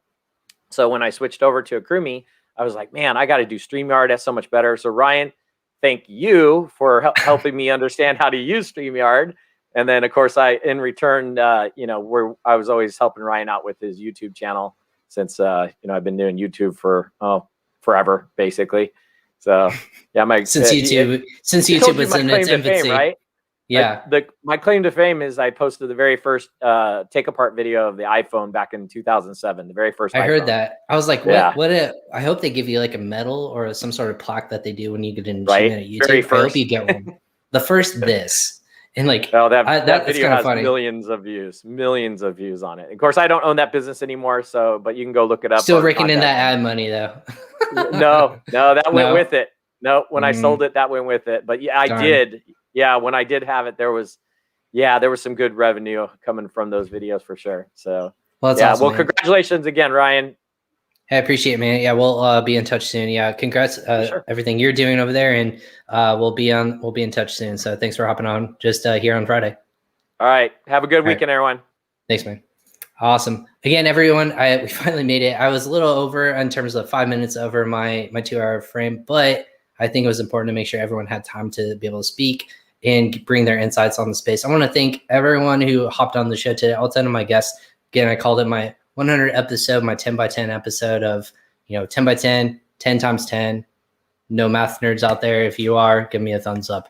Anyways, but yeah, I want to thank everyone again, Emma, Sharon, Jana, Troy, Anthony, Mina, Melissa, Sajag, Destaney, and of course, Rob, for hopping on today and giving some more insight in the Amazon and e-business space. Again, like the teaser episode shows, I am super passionate and excited about where this business continues to go and evolve.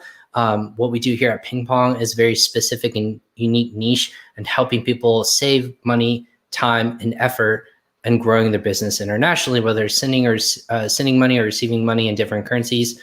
It's very, very hard to navigate that. But in order to have a company that can help facilitate and save money and put it towards the bottom of the line, we've helped millions upon millions of sellers grow their businesses online just by that simple fact in nature. So I personally want to take a little bit of time to say thank you to PingPong Payments for supporting me in this endeavor and really just saying yes to everything that I want to do on this show and continuing to hopefully continue move forward with the show in all of its capacities and unique nature that I bring to the show. So thank you so much for that.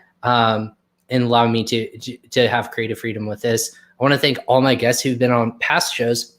Again, this is just a small snippet. If you took every show, roughly about an hour or so is the average of what we do for Crossover Commerce. If you take that and you apply it to every day and you listen to one episode a day, I'm going to fill a lot of content for your year that's always going to be changing and new. And I promise you, if you're watching this, you will learn something different each and every single time that you hop on.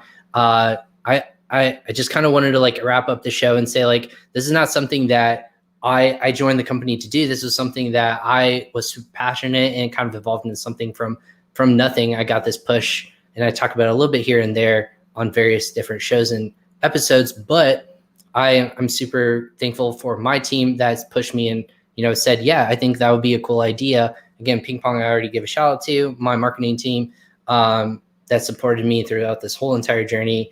Robert, Charles, and Jamie, and again, our new marketing officer, Tommy, for telling me to continue to run, just sprint forward and don't take any breaks or stops.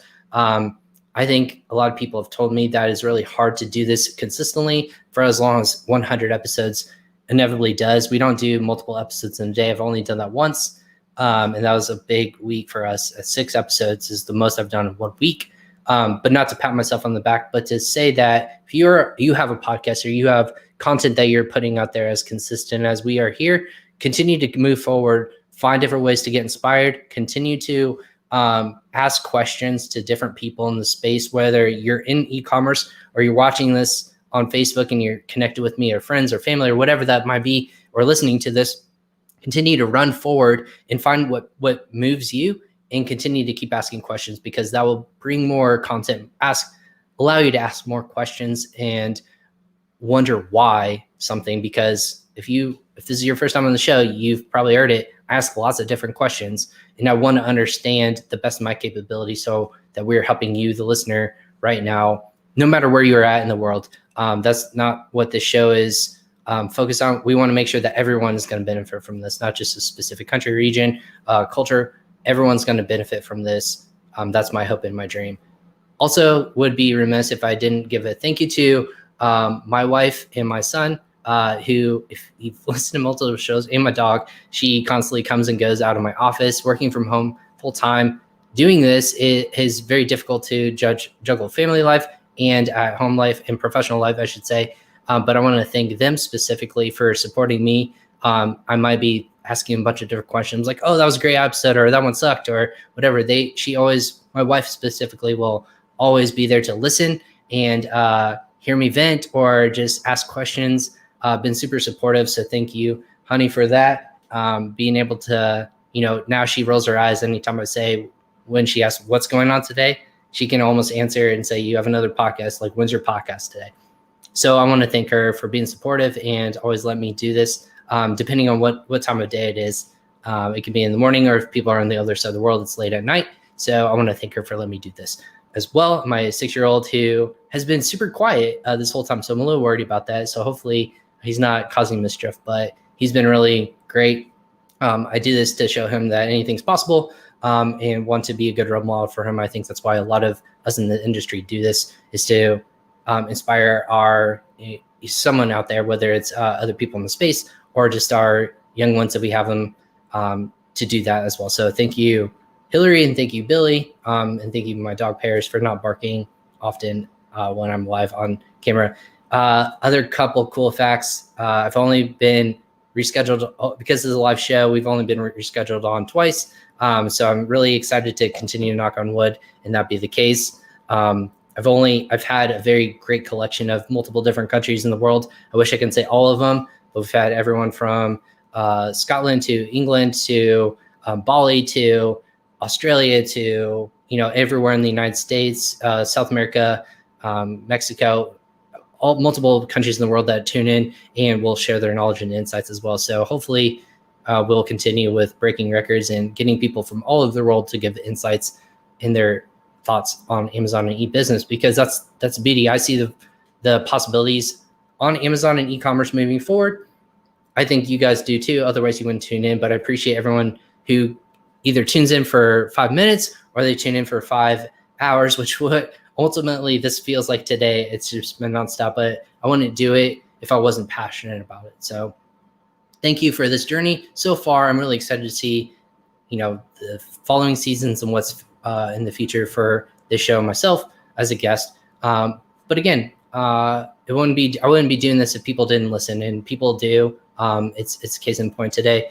If you're watching on social media or if you subscribe to our channels, please do so. Because again, this content it's important to me to understand Amazon and e-business, and I think it's important for PingPong and our customers to also understand all these different ways that we can bring value as a company to you, the Amazon and e-business seller. So everyone, thank you for tuning in today on Crossover Commerce. If you have questions, definitely reach out to me on social media, on Instagram, LinkedIn, Facebook, all the social media channels, Clubhouse, even I'm on Clubhouse. Make sure you follow us and PingPong on social media. Ask a question, give me your thoughts. I would love to hear your insights on this episode. Feel free to email me. It's all in the show notes below. You can definitely reach out if you have a question or thoughts or insights, or you even think that there would be a good opportunity for a guest. Definitely let us know as well. With that being said, I'm just going to go ahead and wrap up this episode of Crossover Commerce. Again, I'm gonna probably end this with the teaser video that we've been doing this week, specifically for the show. But that being said, I want to thank you all for tuning into Crossover Commerce. Hopefully this is just 100 is just a number. I wanted to make it a little bit more special today to kind of, a Friday, it's a little more relaxed. I understand people are taking it easy in the business, or they're working really hard, or they're even asleep. So I understand. I just want to make this one kind of a cool, different one than what's typical. but I'm back at it next week. You don't want to miss out on any of the episodes. Again, season 3 of Crossover Commerce coming at you live again next week on these social media channels. Make sure you tune in, subscribe to our channels as well. But I'm going to leave everyone with this video quickly of the show from 1 to 99. Take a look at this. What's up, everyone? I guess we're live right now because it's blinking at me as live. What's up, everyone? What's up, everyone? Episode 32 of episode 46 of episode 76. Welcome to episode 80 of Crossover Commerce presented by PingPong Payments. Thank you, everyone, for, again, tuning into Crossover Commerce. This is my show that I go live 4 to 5 times per week. It's a lot of content, but it's my passion to bring you the best and greatest minds in the Amazon and e-commerce space. I only do this for you, the Amazon and e-business community, so my job is really easy in that regards. If you can catch from that, this is Crossover Commerce. I'm Ryan Kramer, host of this awesome, beautiful show. I'm super excited to see what the next episodes look like. Thanks for tuning in on this special 100th episode of Crossover Commerce. Take care, everyone. Be safe, and we'll catch you next time.